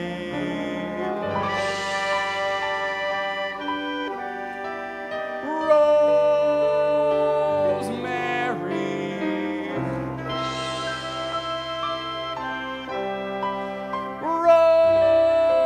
Rosemary was the melody locked inside me, till at last out it came. Rosemary.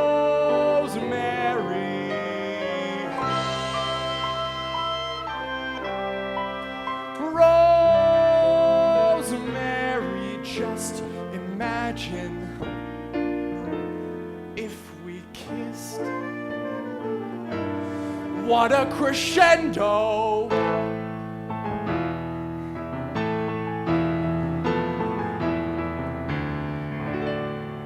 Not to be missed.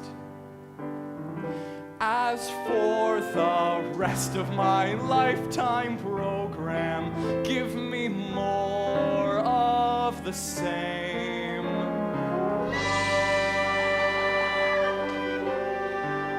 Rosemary.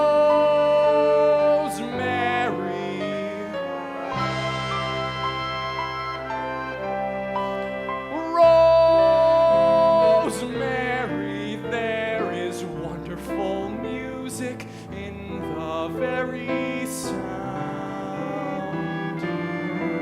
of your name.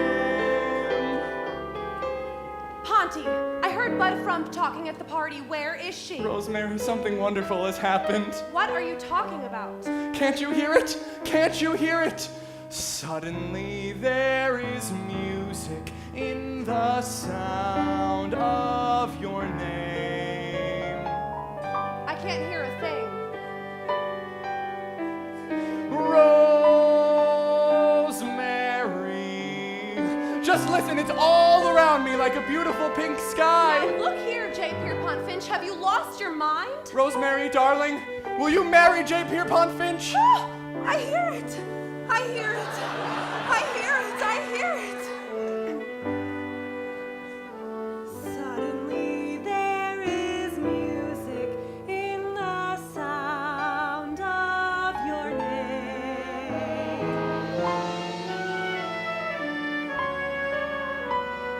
J. Pierpont.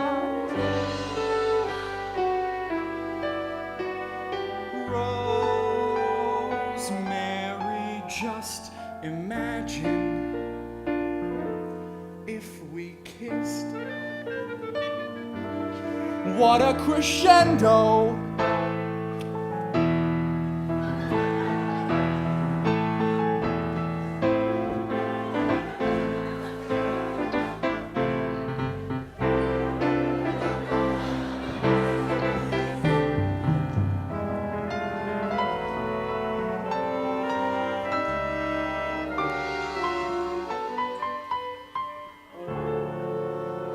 Not to be missed.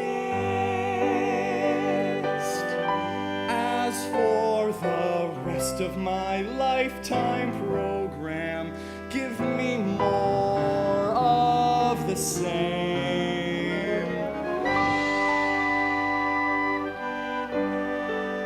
Rosemary.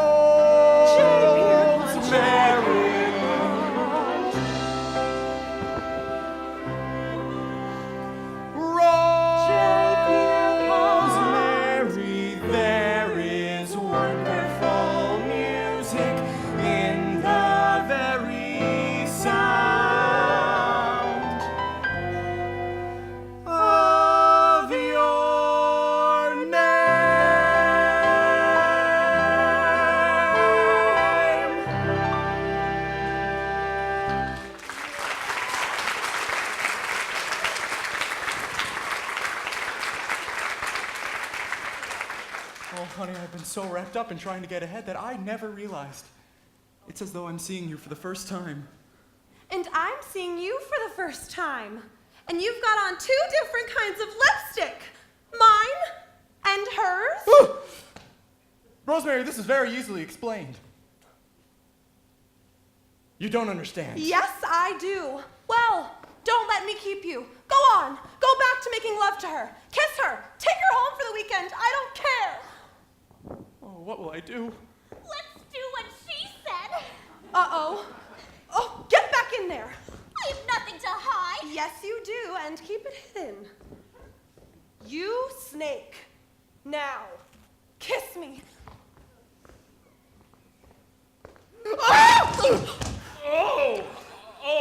I'm sorry. It's my fault, Mr. Bigley. I insisted that Mr. Finch show me your office.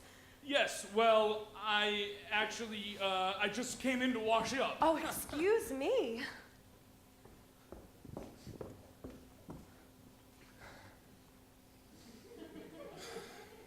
Finch, I owe you an apology. You do? For what? Never mind that. But I'd like you to know I still do not approve of what you were doing when I walked in. I don't care for anything like that happening between executives and their secretaries. Oh, but Miss Pilkington is not my secretary. Oh, yeah. Good point. Ah, there you are, JB. We've been expecting you. I haven't finished my speech yet. You made a fine speech. Oh, yes, you did, Mr. Ovington. Very good speech. Ovington, this is Mr. Finch of Plans and Systems. How do you do, Mr. Ovington? How do you do? Mr. Ovington, I didn't get a chance to tell you at the party, but I'm very interested in advertising, and I've read a lot about you in Fortune magazine. Some wonderful stuff. Thank you. Oh, by the way, Mr. Bigley, did you know that Mr. Ovington was an All-American halfback at college? Is that so? Where did you play, Ovington? The greatest little college in the world, Northern State. A chipmunk? I sure am a chipmunk. Did you see the way we murdered those groundhogs last Saturday? Ovington, I am not a bigot. I've hired men from all colleges.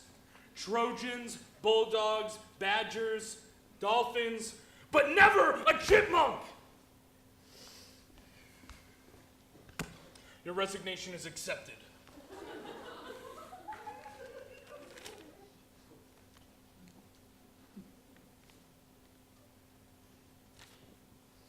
Rip, rip, rip the chipmunk off the field!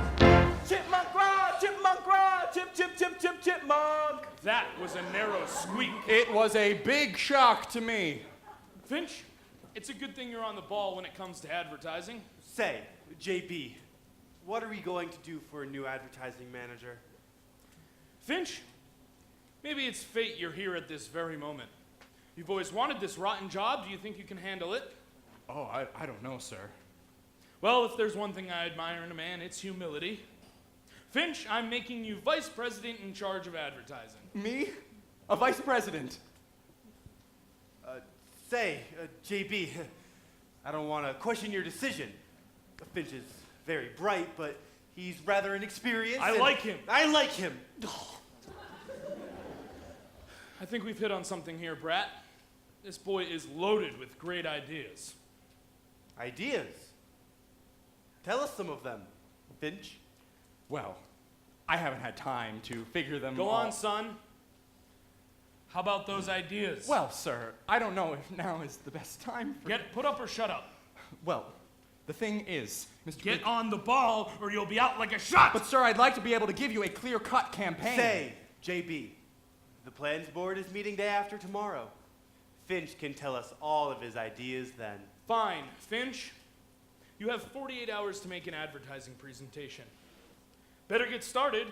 You're now vice president in full charge of advertising, and quite frankly, up until now, I've been very dissatisfied with your work.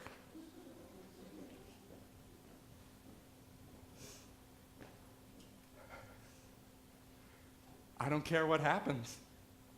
I'm a vice president. Vice President Finch. Hello? Get me the stationery shop downstairs. Hello, this is Mr. Finch. Remember those cards I spoke to you about last week? Go ahead and print them right away. Now let's see what. Oh, girls, you can come out now. Thanks, Rosemary. Rosemary, I've got a surprise for you. I've been made a vice president. Oh, congratulations! Can I be your secretary? Oh, gee, I'd love that, Hetty. But Rosemary is going to be my secretary. I'll go back to the steno pool. Guess I'll wait for that pigeon till after he's married. Rosemary? I'm going to be your secretary? Well, sure. You were Mr. Ovington's secretary, and now I'm taking over his whole department. What makes you think I'd be your secretary? I'd rather die. Rosemary, you must. You have to. I'm in charge of advertising now. You know what a tough job that is. I can only do it if I have your help. Rosemary, I need you. You do? Well, in that case, I'll be your secretary. Wonderful. Now let's get to work. Just like that? Haven't you forgotten something? Oh, yeah. Hello? Who paints names on office doors? Finch, aren't you gonna kiss me? Kiss you? I can't. Why not? You're my secretary. Wait a minute, Rosemary. Hello, name painter? Wait a minute, Rosemary. Hello, name painter. This is Mr. Finch. I want my name on my door in gold leaf. J. Pierpont Finch. J. Pierpont. Suddenly there is music. All capitals. In the sound of my name. Yes, block letters. J. Pierpont. Rosemary. Vice President in charge of advertising. There must be a way to stop him. There must be. F-I-N-C-H. There must. My lifetime program will be more of the same. The usual spelling. J. Pierpont. J. Pierpont. Remember me, Rosemary. I can't stand it! Whatever happened to Boy, when you see it on your own door, there is wonderful music in the very sound of your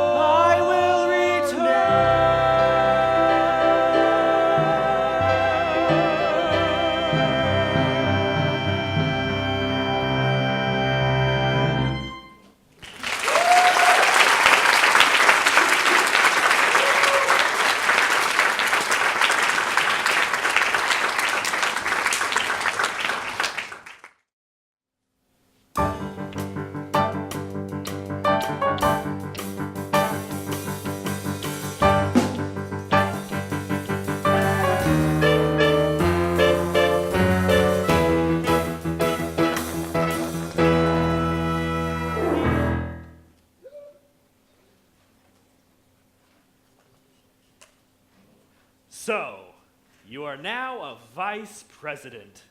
You have climbed the ladder of success, rung by painful rung, until you have almost reached the top. You have done beautifully, unless you are vice president in charge of advertising. In that case, you are in terrible trouble. There is only one thing that can save you. You must get a brilliant idea. The quickest way to get ideas is to develop them. That is, you must analyze the undeveloped, worthless notions of others and add to them that extra something that makes the idea your own. An undeveloped notion may come from a least likely source. Be alert. You never know who may bring it to you. Hi, Ponty. Oh, hello, bud. Sorry I busted in, but there was no one outside. First time I've seen your new office. Quite a layout. My favorite style, Chinese provincial. I suppose you're wondering why I'm here. Frankly, yes. Ponty, I want you and me to be friends. You know, smoke the peace pipe. You've never liked me. Oh, bud. Don't deny it, it's true. And I don't blame you. I've been a no good backbiting fink. Oh, bud, that's a bit strong. How would you put it? I guess your way is best. Well, I'd like to change all that Now, I know you're stuck for an idea. Now, wait a minute, Bud. I am not stuck. I was thinking giveaway shows are going to come back. I don't need anyone else's ideas. What was that? Well, I have this idea for a giveaway program. It's called the Worldwide Wicket Treasure Hunt. We hide a $1,000 savings bond somewhere, and every week on television give clues as to where it is. Look, as you say, you're not stuck for an idea. But let me leave this with you, and if you get a chance, look it over. Because the meeting's in a few little while. I mean, it's soon. Bud, what did your uncle say when you told him about this? I haven't told it to him, Ponty. If I brought it to him, he wouldn't listen. That's why I brought it to you. You haven't told this to your uncle? No, Ponty. Look, if you're not interested... Oh, well, Bud, the idea doesn't give me much nourishment, but maybe I'll give it a bit of a think. Feel free to use it.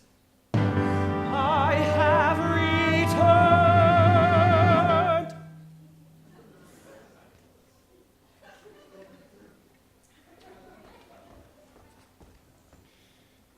Treasure hunt. Could be a $1,000 bond.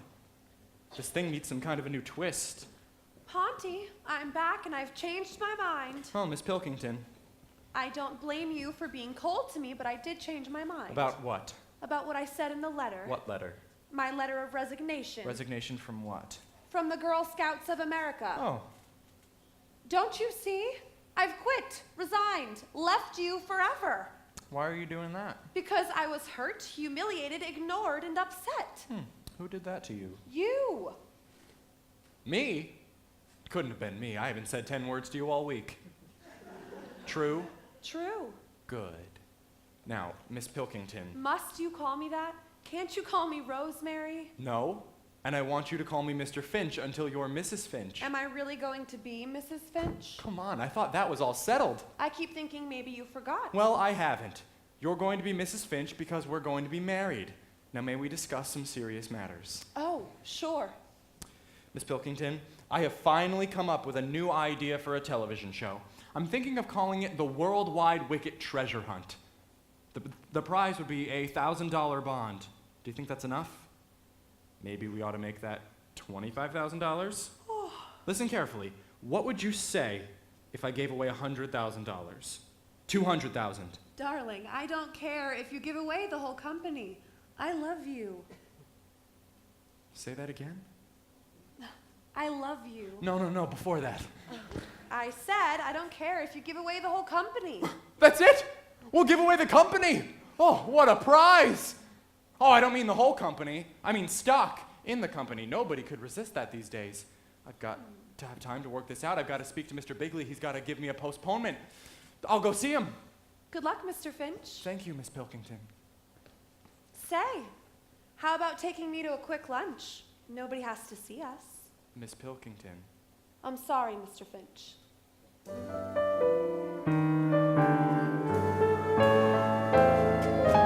Oh, to be loved by a man with a goal, to watch as he climbs with a purpose in life, in purity of soul. Oh, to belong in a corner of his mind, darling, absent mind, such heaven, wearing the wifely uniform, while he goes onward and upward, happy to keep his dinner warm, till he comes wearily home from downtown.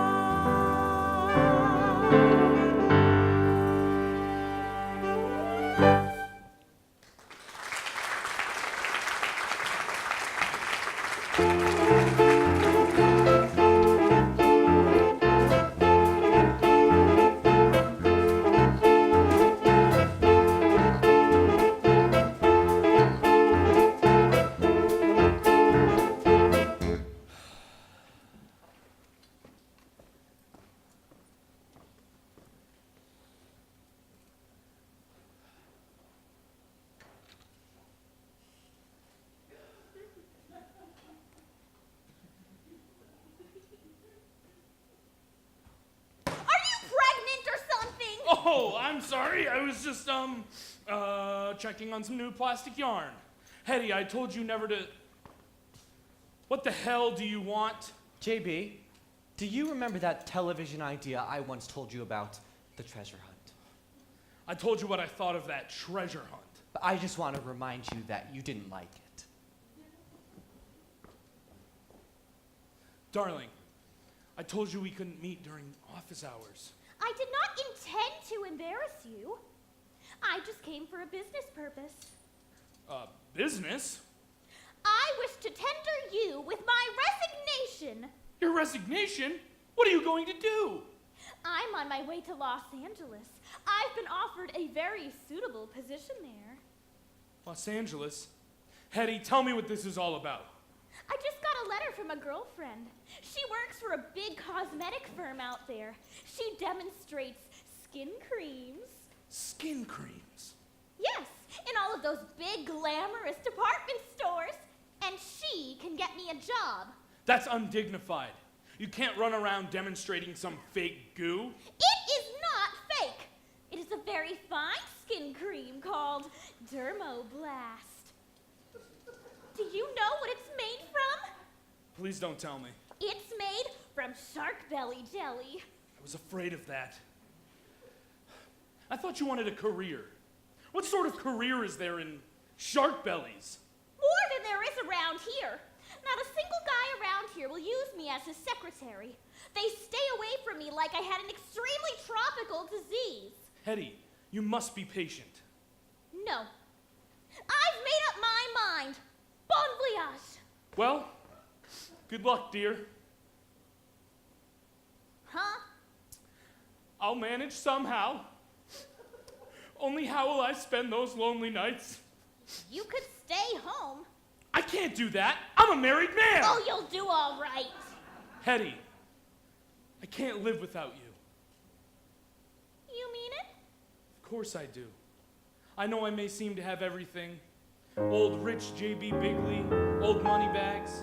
But what does it all mean? Nothing, Hetty. Nothing means anything without you. Now, wait a minute. Don't start getting sincere. That's not fair. Where will I find a treasure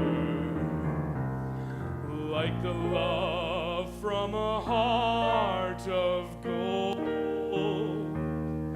ever trusting and sweet and awaiting my pleasure, rain or shine, hot or cold, wealth far beyond all measures,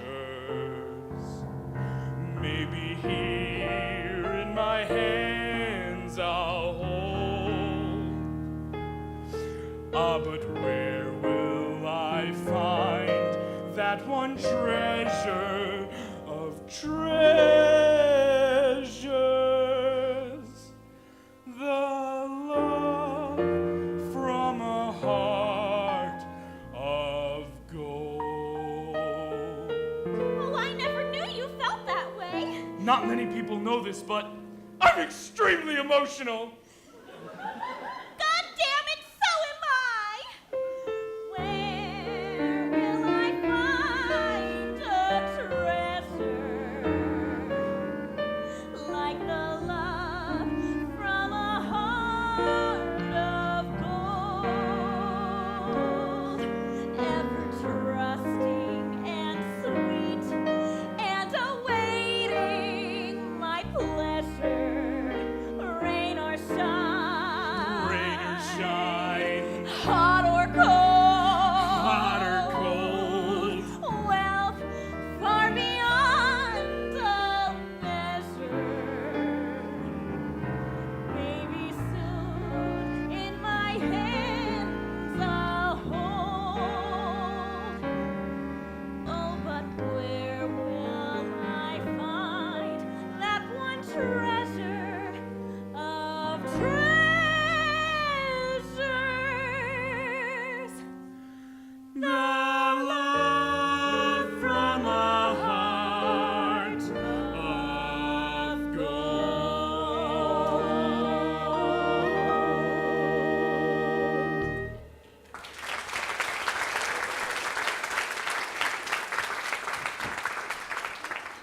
I knew you'd understand.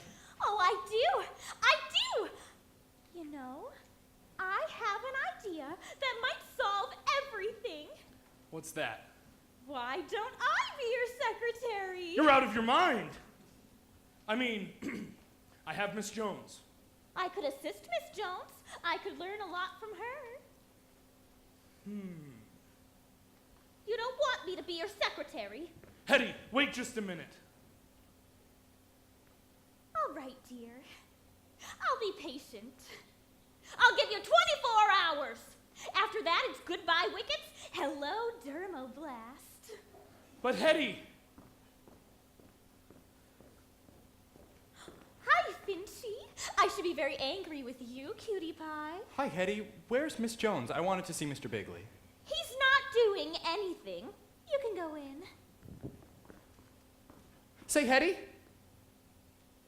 Are you quitting? Unless I hear otherwise to the contrary. Maybe we can help each other. Good. Let's bust out together. I've got a different idea. Hetty, I'd like to talk to you alone. Let's see, where could we go? Let's go to my place. This is business. Okay, then let's go to your place. How about this? Take me out and buy me lunch. What about 1 o'clock? Meet you downstairs? Well, Do you want to talk, or don't you? Okay, but we'd better meet around the corner. Gotcha, cutie. Chicken.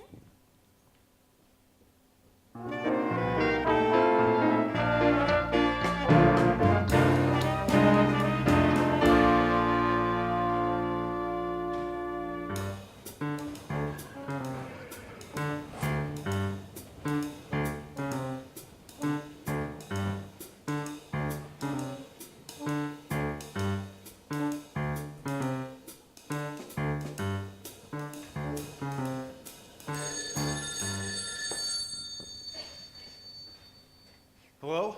Executive washroom. Yeah, I'm down here. The meeting's at 4:30. Come on down. We'll make plans.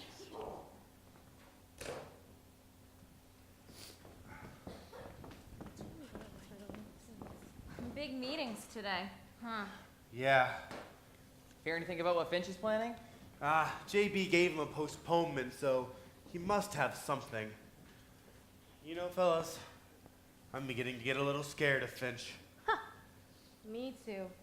And if we don't stop him pretty soon, He'll probably have us all working in the mailroom.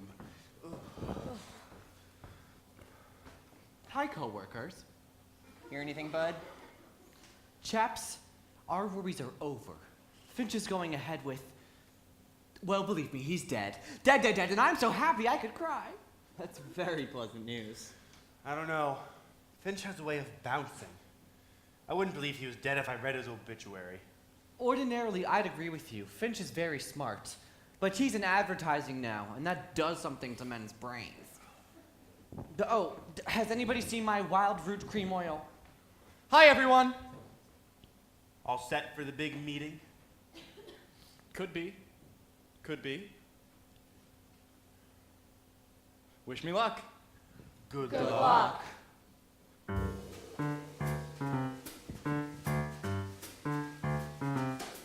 Gotta stop that man. I gotta stop that man cold, or he'll stop me. Big deal, big rocket, thinks he has the world in his pocket.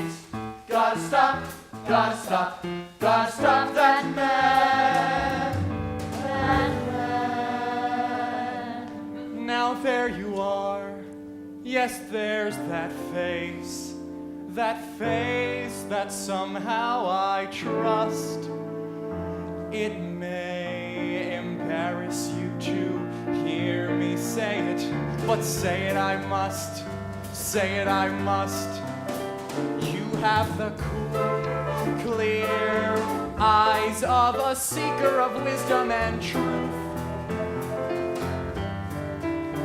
Yet there's that upturned chin and the grin of impetuous youth. Oh,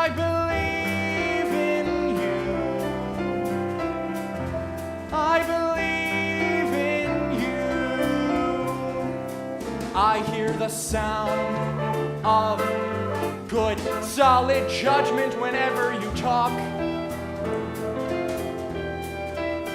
Yet there's the bold, brave spring of the tiger that quickens your walk. I believe in you. I believe in you. Gotta stop that man. Gotta stop that man.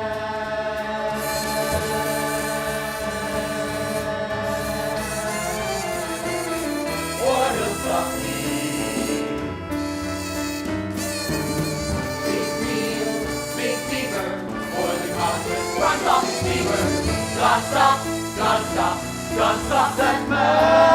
I believe in you. Don't let him be such a hero. I believe in you. Stop that man, gotta stop it. Stop that man, gotta stop it. Stop that man, gotta stop that man.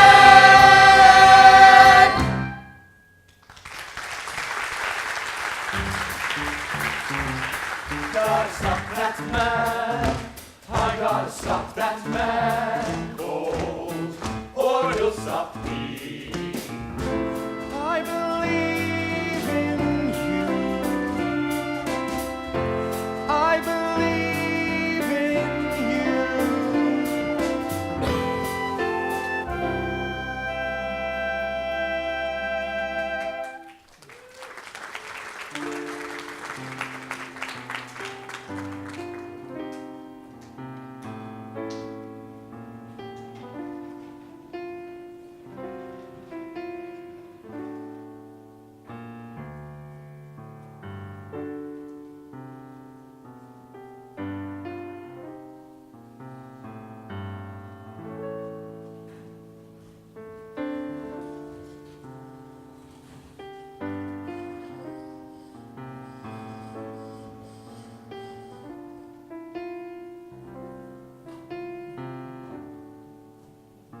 The farmer spends his days in the fields, the laborer at his machine, and the businessman at meetings.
Gentlemen, where's Finch?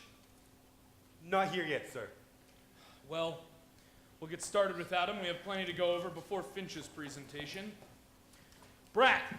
Yes, JB? That stuff you recommended for my crabgrass didn't work at all.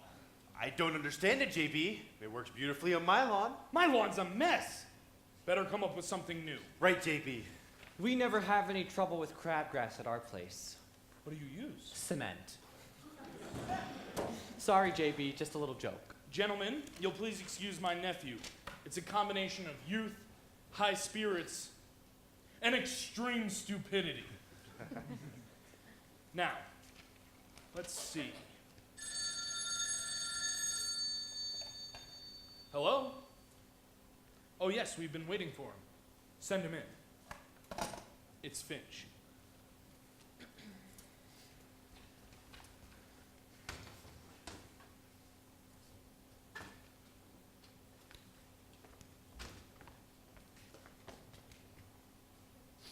Ladies and gentlemen, I'd like to present my new approach to wicked advertising. It's based on an idea which, in my humble opinion, is brilliant. Sounds promising. Proceed, Finch. What the hell is that? A picture of Mount Vesuvius in eruption! That gives you an idea of the impact our new television show is going to have. Now, JB, an example of the kind of national publicity you can look forward to. Oh, God! The cover of Time, the cover of Newsweek, and finally, JB, Golfer of the Year! Very interesting! Now, this is a map of the potential Wicket market, divided into social, geographic, and ethnic groups. It shows how we will make deep penetration and overwhelming saturation in those areas where resistance has long been peakiest. I like this thinking. Thank you. Now, here is a sales chart of the past fiscal year, which reflects the disastrous effect of our former advertising policy. Note the sharp decline from normal regularity. Down, down, down. And this is what will happen to our sales when we finally get going, as we will. Up, up, up, and there you are! Finch, I think you've done it very good. Could I ask a question, JB? Yes. What is his idea? You heard. A television show that will give us penetration and peak reaction. Yes, but what's his idea for the show? I don't see why you have to be so damn negative all the time. All you do is come up with ideas like treasure hunts. So, Finch, what is your idea? I don't think I'm going to tell it to you. What do you mean?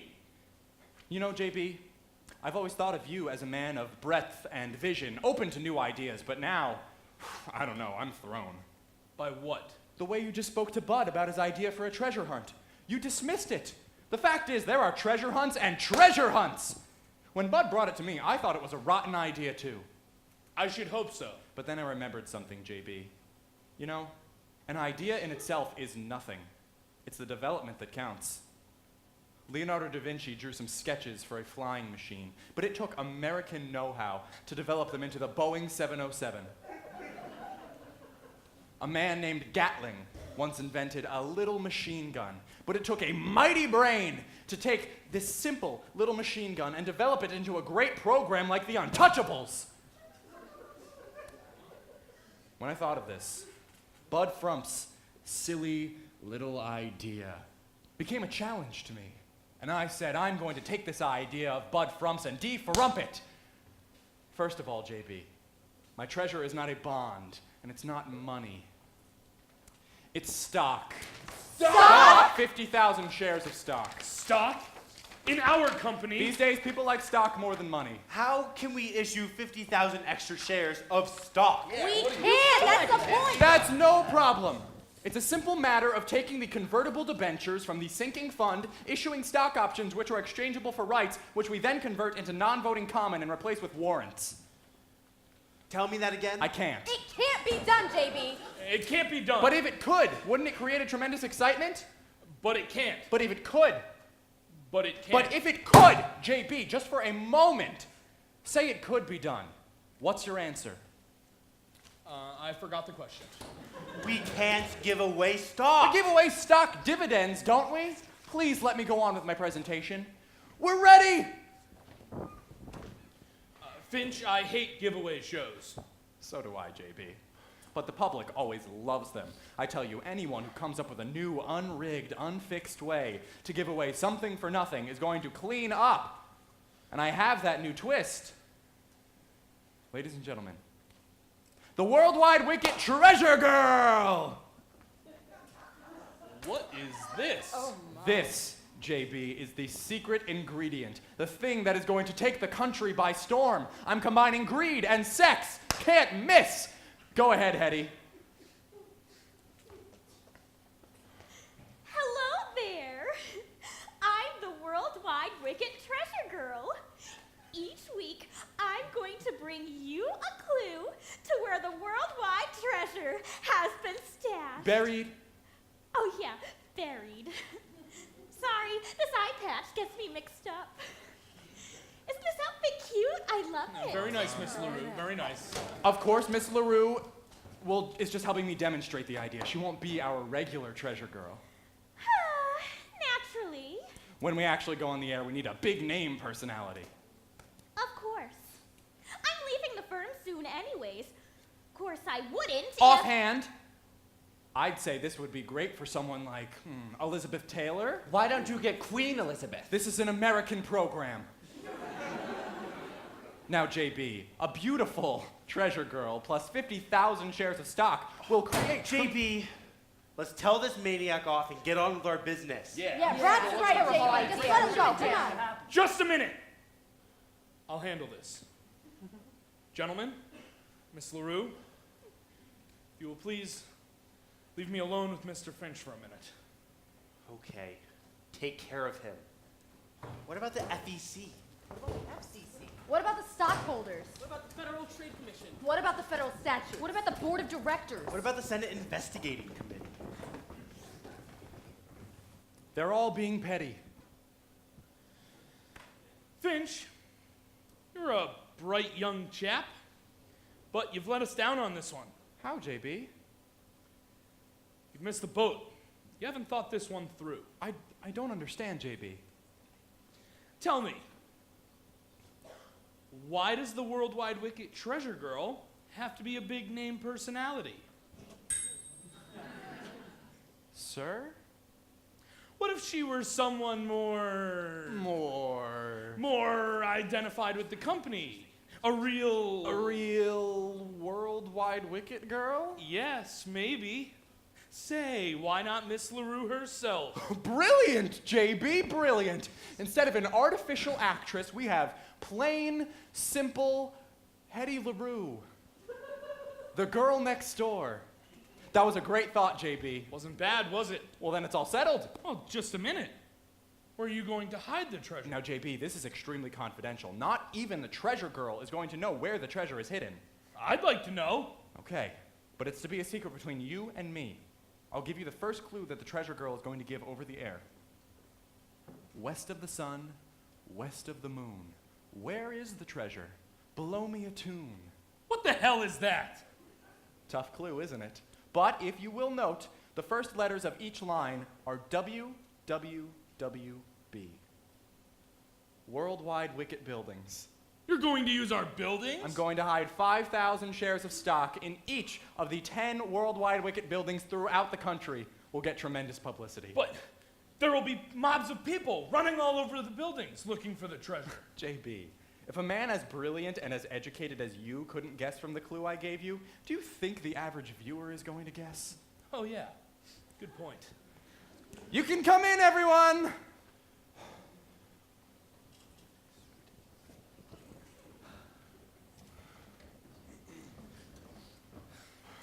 Gentlemen, I'm thinking of going through with the Worldwide Wicket Treasure Hunt.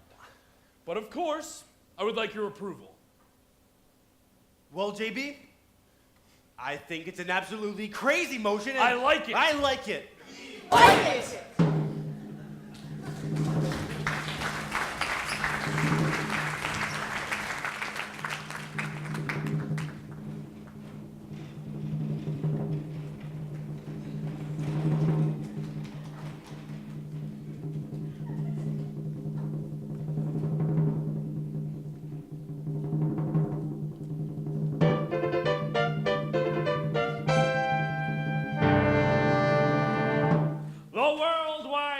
Whose company, whose slogan for over 100 years has been Worldwide Wickets for a Wider World, presents in living color. In the interest of better television programming, the Worldwide Wicket Treasure Hunt!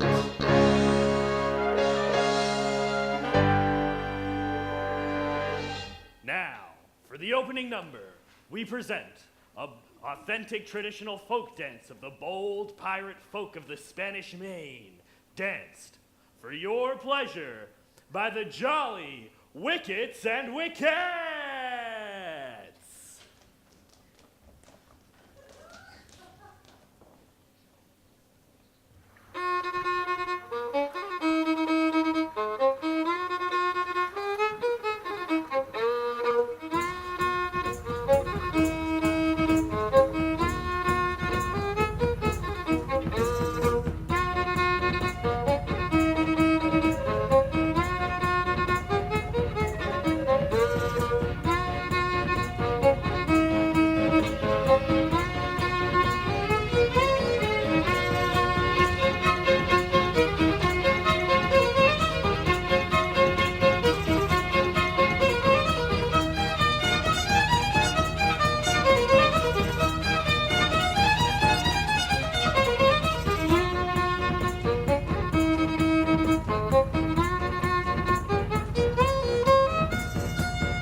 What the hell was that? I tried for some production value. Just give it a chance. Eddie's coming on now. And now, for the moment you've all been waiting for, the Worldwide Wicket Treasure Girl. You know, it's beginning to get me. I'm beginning to wonder where the treasure is myself. Yeah, where is it, Monty? No, nobody in the whole world knows but JB and myself, right, JB? Right, Ponty. Hello there. Well, I'm about to give you the first clue in the Worldwide Wicket Treasure Hunt. In 10 different places in this great country, there are buried 5,000 shares of stock, making a total of 50,000 shares in all. Ooh. And now for the first clue. The first clue. The first clue. The first clue is west of the sun. One moment, Treasure Girl. This woman is carrying a Bible. Will you place your right hand on it? Miss LaRue, do you swear that there has been no fixing or rigging in connection with this show, and that the clue you are about to give is the truth, the whole truth, free from any trickery, chicanery, or dishonesty? Is this a real Bible? Why, of course it is. What the hell is wrong with her? She looks surprised. Well, she is. Eddie didn't know about this. I wanted this part of the show to be completely spontaneous and unrehearsed. That can be very dangerous. I think it's very effective. Do you swear to that, Miss LaRue? I do. And secondly, do you swear that you yourself do not actually know where the treasure is hidden? Miss LaRue, do you swear to that? See? Miss LaRue. This is going to get us in trouble. Why? You and I are the only ones who know where the treasure is hidden. She doesn't know. Does she? Let's watch the program. Miss LaRue, do you swear that you do not actually know where the treasure is hidden? Look, I do not wish to take a bum rap. I will not swear false witness to perjury. I do know where the treasure is. I found out last night. There's treasure buried in all of the Worldwide Wicket buildings right now. The first clue.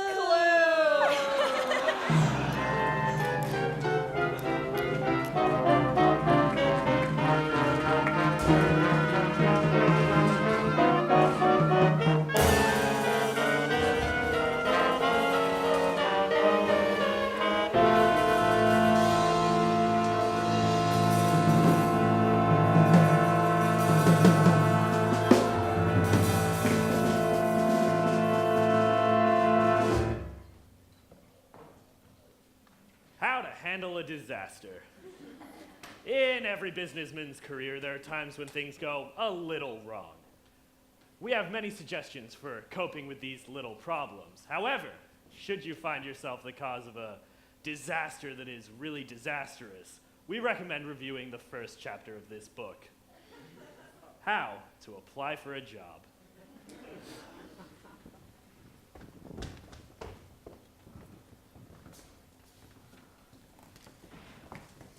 Have you guys found Finch yet? He seems to have disappeared. Can't find him. No, but we're looking for him. Haven't seen him.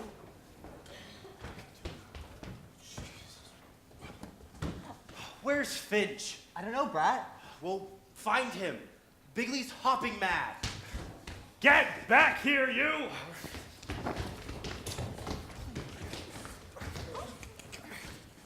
What are you doing? Another one of those treasure hunters. I caught this little nut trying to sneak past me 3 times. This little nut is the chairman of the board. It's Mr. Whomper. Chairman of the board. They all look the same to me. I'm so sorry this happened, Mr. Whomper. Mr. Bigley is in his office. Luckily, they didn't wreck that. Keep looking for Finch. Oh, Rosemary, have you seen Ponty? No, Miss Jones, but I'm very worried about him. So am I. He was a nice boy. Was? What'll they do to him? I don't know. Somebody's head has got to roll. Ponty will think of something. Won't you, Ponty? You have the cool, clear eyes of a seeker of wisdom and truth.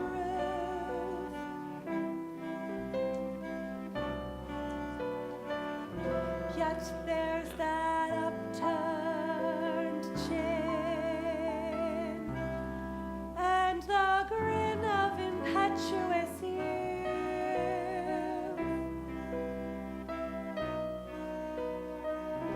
Oh, I believe in you. I believe in you.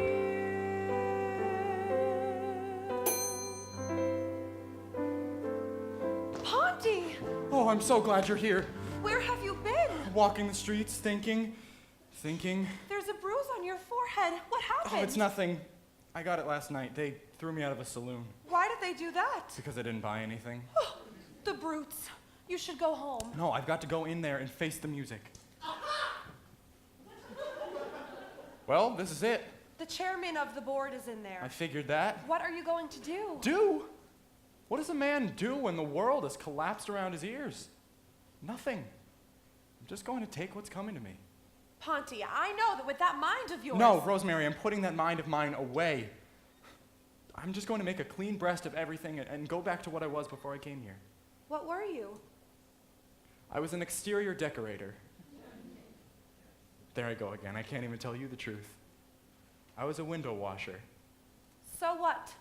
I don't care what you did before you came here. I'm sticking. I walked out on you once. You did? Well, I'm not going to do it again. No, Rosemary, you can't be the wife of a window washer. That's no life for a woman. Sitting at home while I'm up there, never knowing if I've landed safely. Now listen to me, Finch. Finch, you're wanted in JB's office. I thought I'd wash up first. They want you now. Gee, can't I even say goodbye to Rosemary? Go ahead. Rosemary, goodbye. Come along. But no, I'm sorry, Rosemary. I wish none of this had ever happened. Ponty!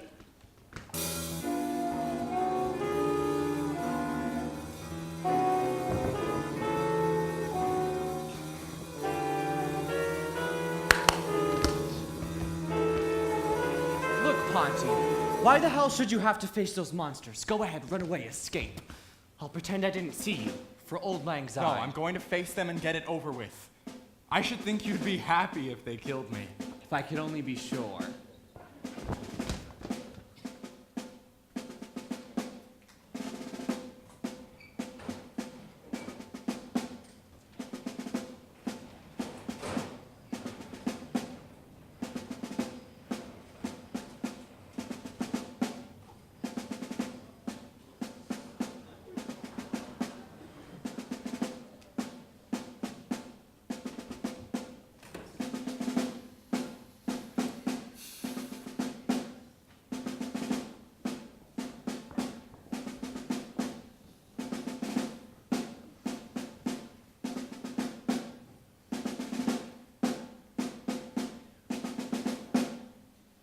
All of our key men are here, JB.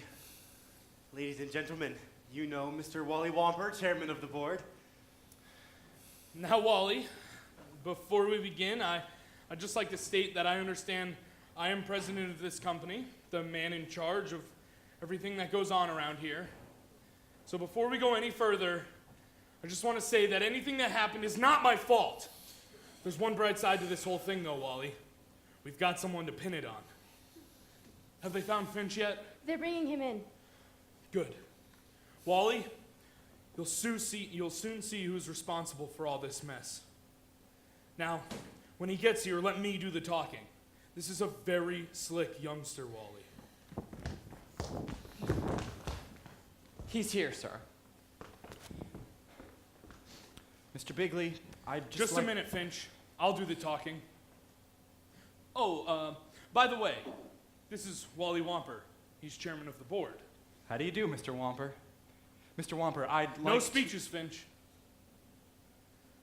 I just want you to sign a simple letter of resignation, accepting the responsibilities for everything that went on around here. Okay, I'll be glad to. What's that? I'll do what you said.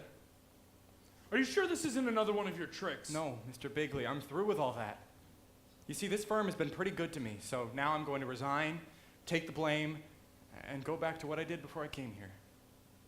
What did you do, Finch? I was a window washer. No kidding. I started as a window washer myself. You did? Yeah, what the hell did you think I was, a rail splitter? College man.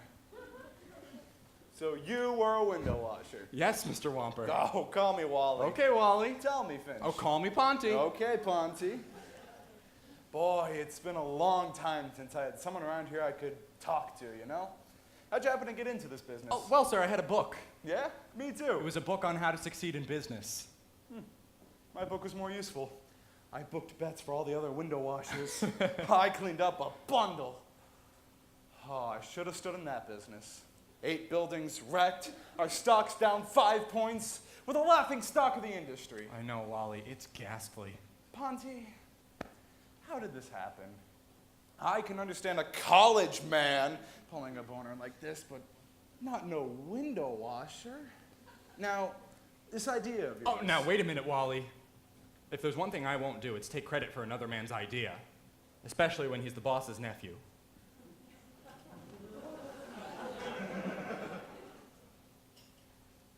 You never told me you hired your nephew. Nephew?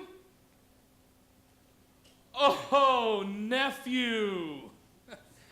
Well, you see, he's not really my nephew, he's my wife's nephew. I know this may look like nepotism, Wally, but I've never shown him any favoritism.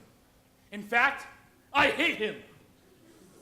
But you love his ideas. No. When he told me the idea for the treasure hunt, I thought it was a lousy idea. And then when Finch came to me with the idea, I still thought it was lousy, and I told Finch it was a lousy idea. Then why did you buy it? It seemed like a good idea. Treasure hunt, treasure girls. Well, dressed it all up. He can't deny the idea for the treasure girl was his. Actually, Mr. Wamper, Well, he's that right. It was my all Finch's idea. Yeah, not a bad one, but who the hell picked that bubble-headed tomato? Uh-huh. Now, Wally, I don't want you to get the wrong idea. This really is a nice girl. You ought to talk to her. I intend to. Well, I think I've got the whole picture here.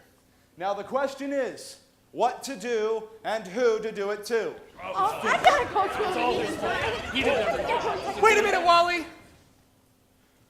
Before you make any hasty decision, I'd like to say a few words. About what? Humanity. You see, Wally, even though we're all a part of the cold, corporate setup, deep down under our skin there is flesh and blood. We're all brothers. Some of us are uncles.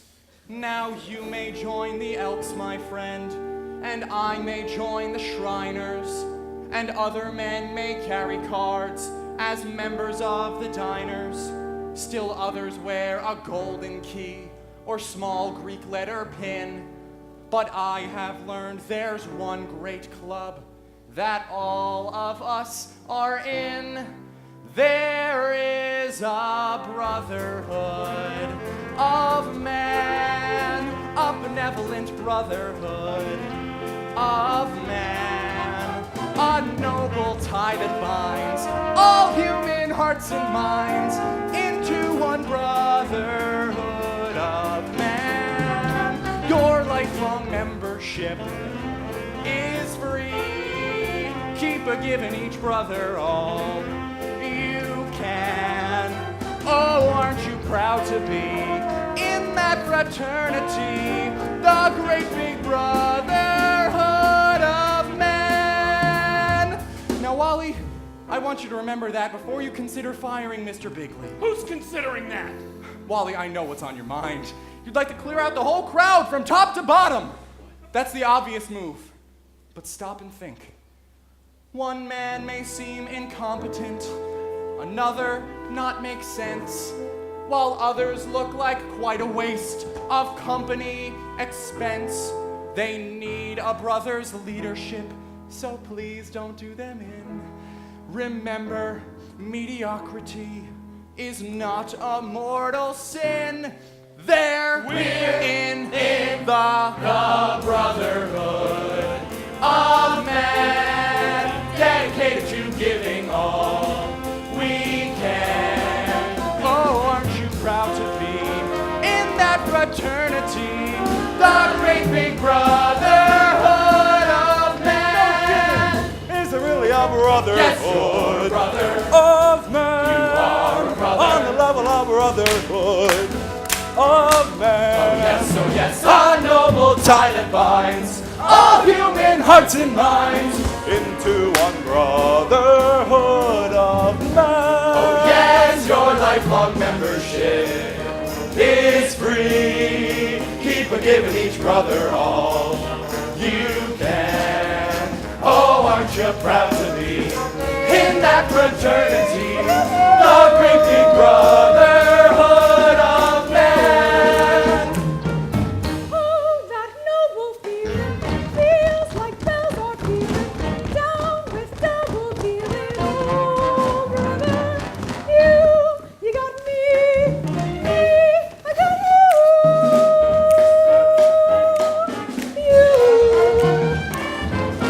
Oh, that noble feeling feels like bells are pealing down with double dealing. Oh, brother, you got me, I got you. Your lifelong membership is free. Keep giving each brother all you can. Oh, aren't you proud to be in that fraternity, the great big brotherhood of man?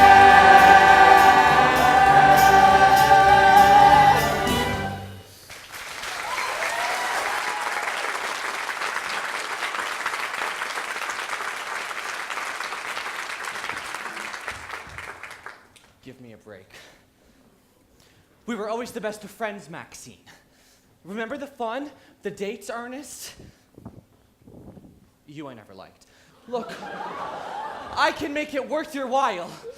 No, I can't. It doesn't pay to be decent. Well, I'm not going to go.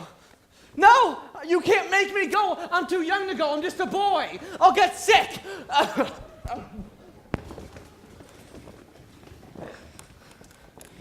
Have you heard anything yet, Smitty? I haven't heard a thing yet. Oh, Miss Jenkins, have you heard anything yet? I haven't heard a thing yet, but very soon, I promise. It looks like a big shakeup.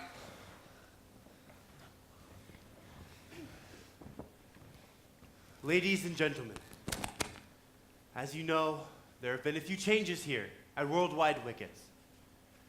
I'm speaking to you now in my new capacity as Vice President in charge of employee morale and psychological adjustment.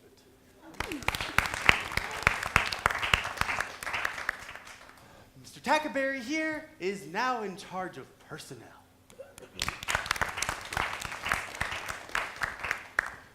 And now I would like you to hear a few words from our hard-working, hard-driving president, J.B. Bigley.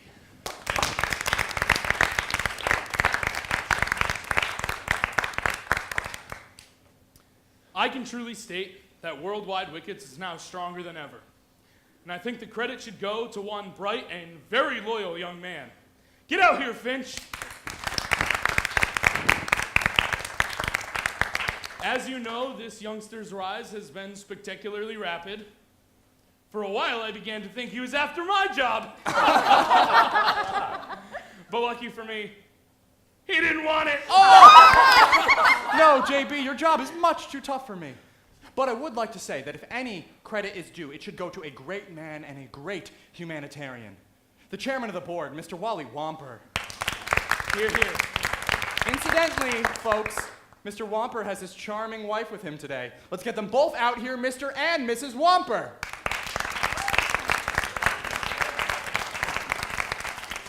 Mr. Whomper told me he didn't feel like making any speeches. He is still a newlywed. But I have a surprise announcement to make about him. Wally Whomper has decided that after his long years of service, he is going to retire as chairman of the board, and he and his wife are going to take a long honeymoon trip around the world. Oh, sweetie, what a surprise! You didn't tell me. I didn't know. Ah, what the hell. It's not a bad idea at that. I'll concentrate on you. Wally, who's going to be the new chairman of the board, as if I didn't know? Congratulations! Absolutely. Just a moment! I don't know if I can accept. I'll have to consult Mrs. Finch. Rosemary, your husband is calling you. Rosemary, I've got a big decision to make. They want to make me chairman of the board. What do you think? Darling, I don't care if you work in the mailroom, or if you're chairman of the board, or if you're president of the United States. I love you. Say that again? I love you. No, before that. Miss Jones, take a wire to the White House. Watch out! We play it.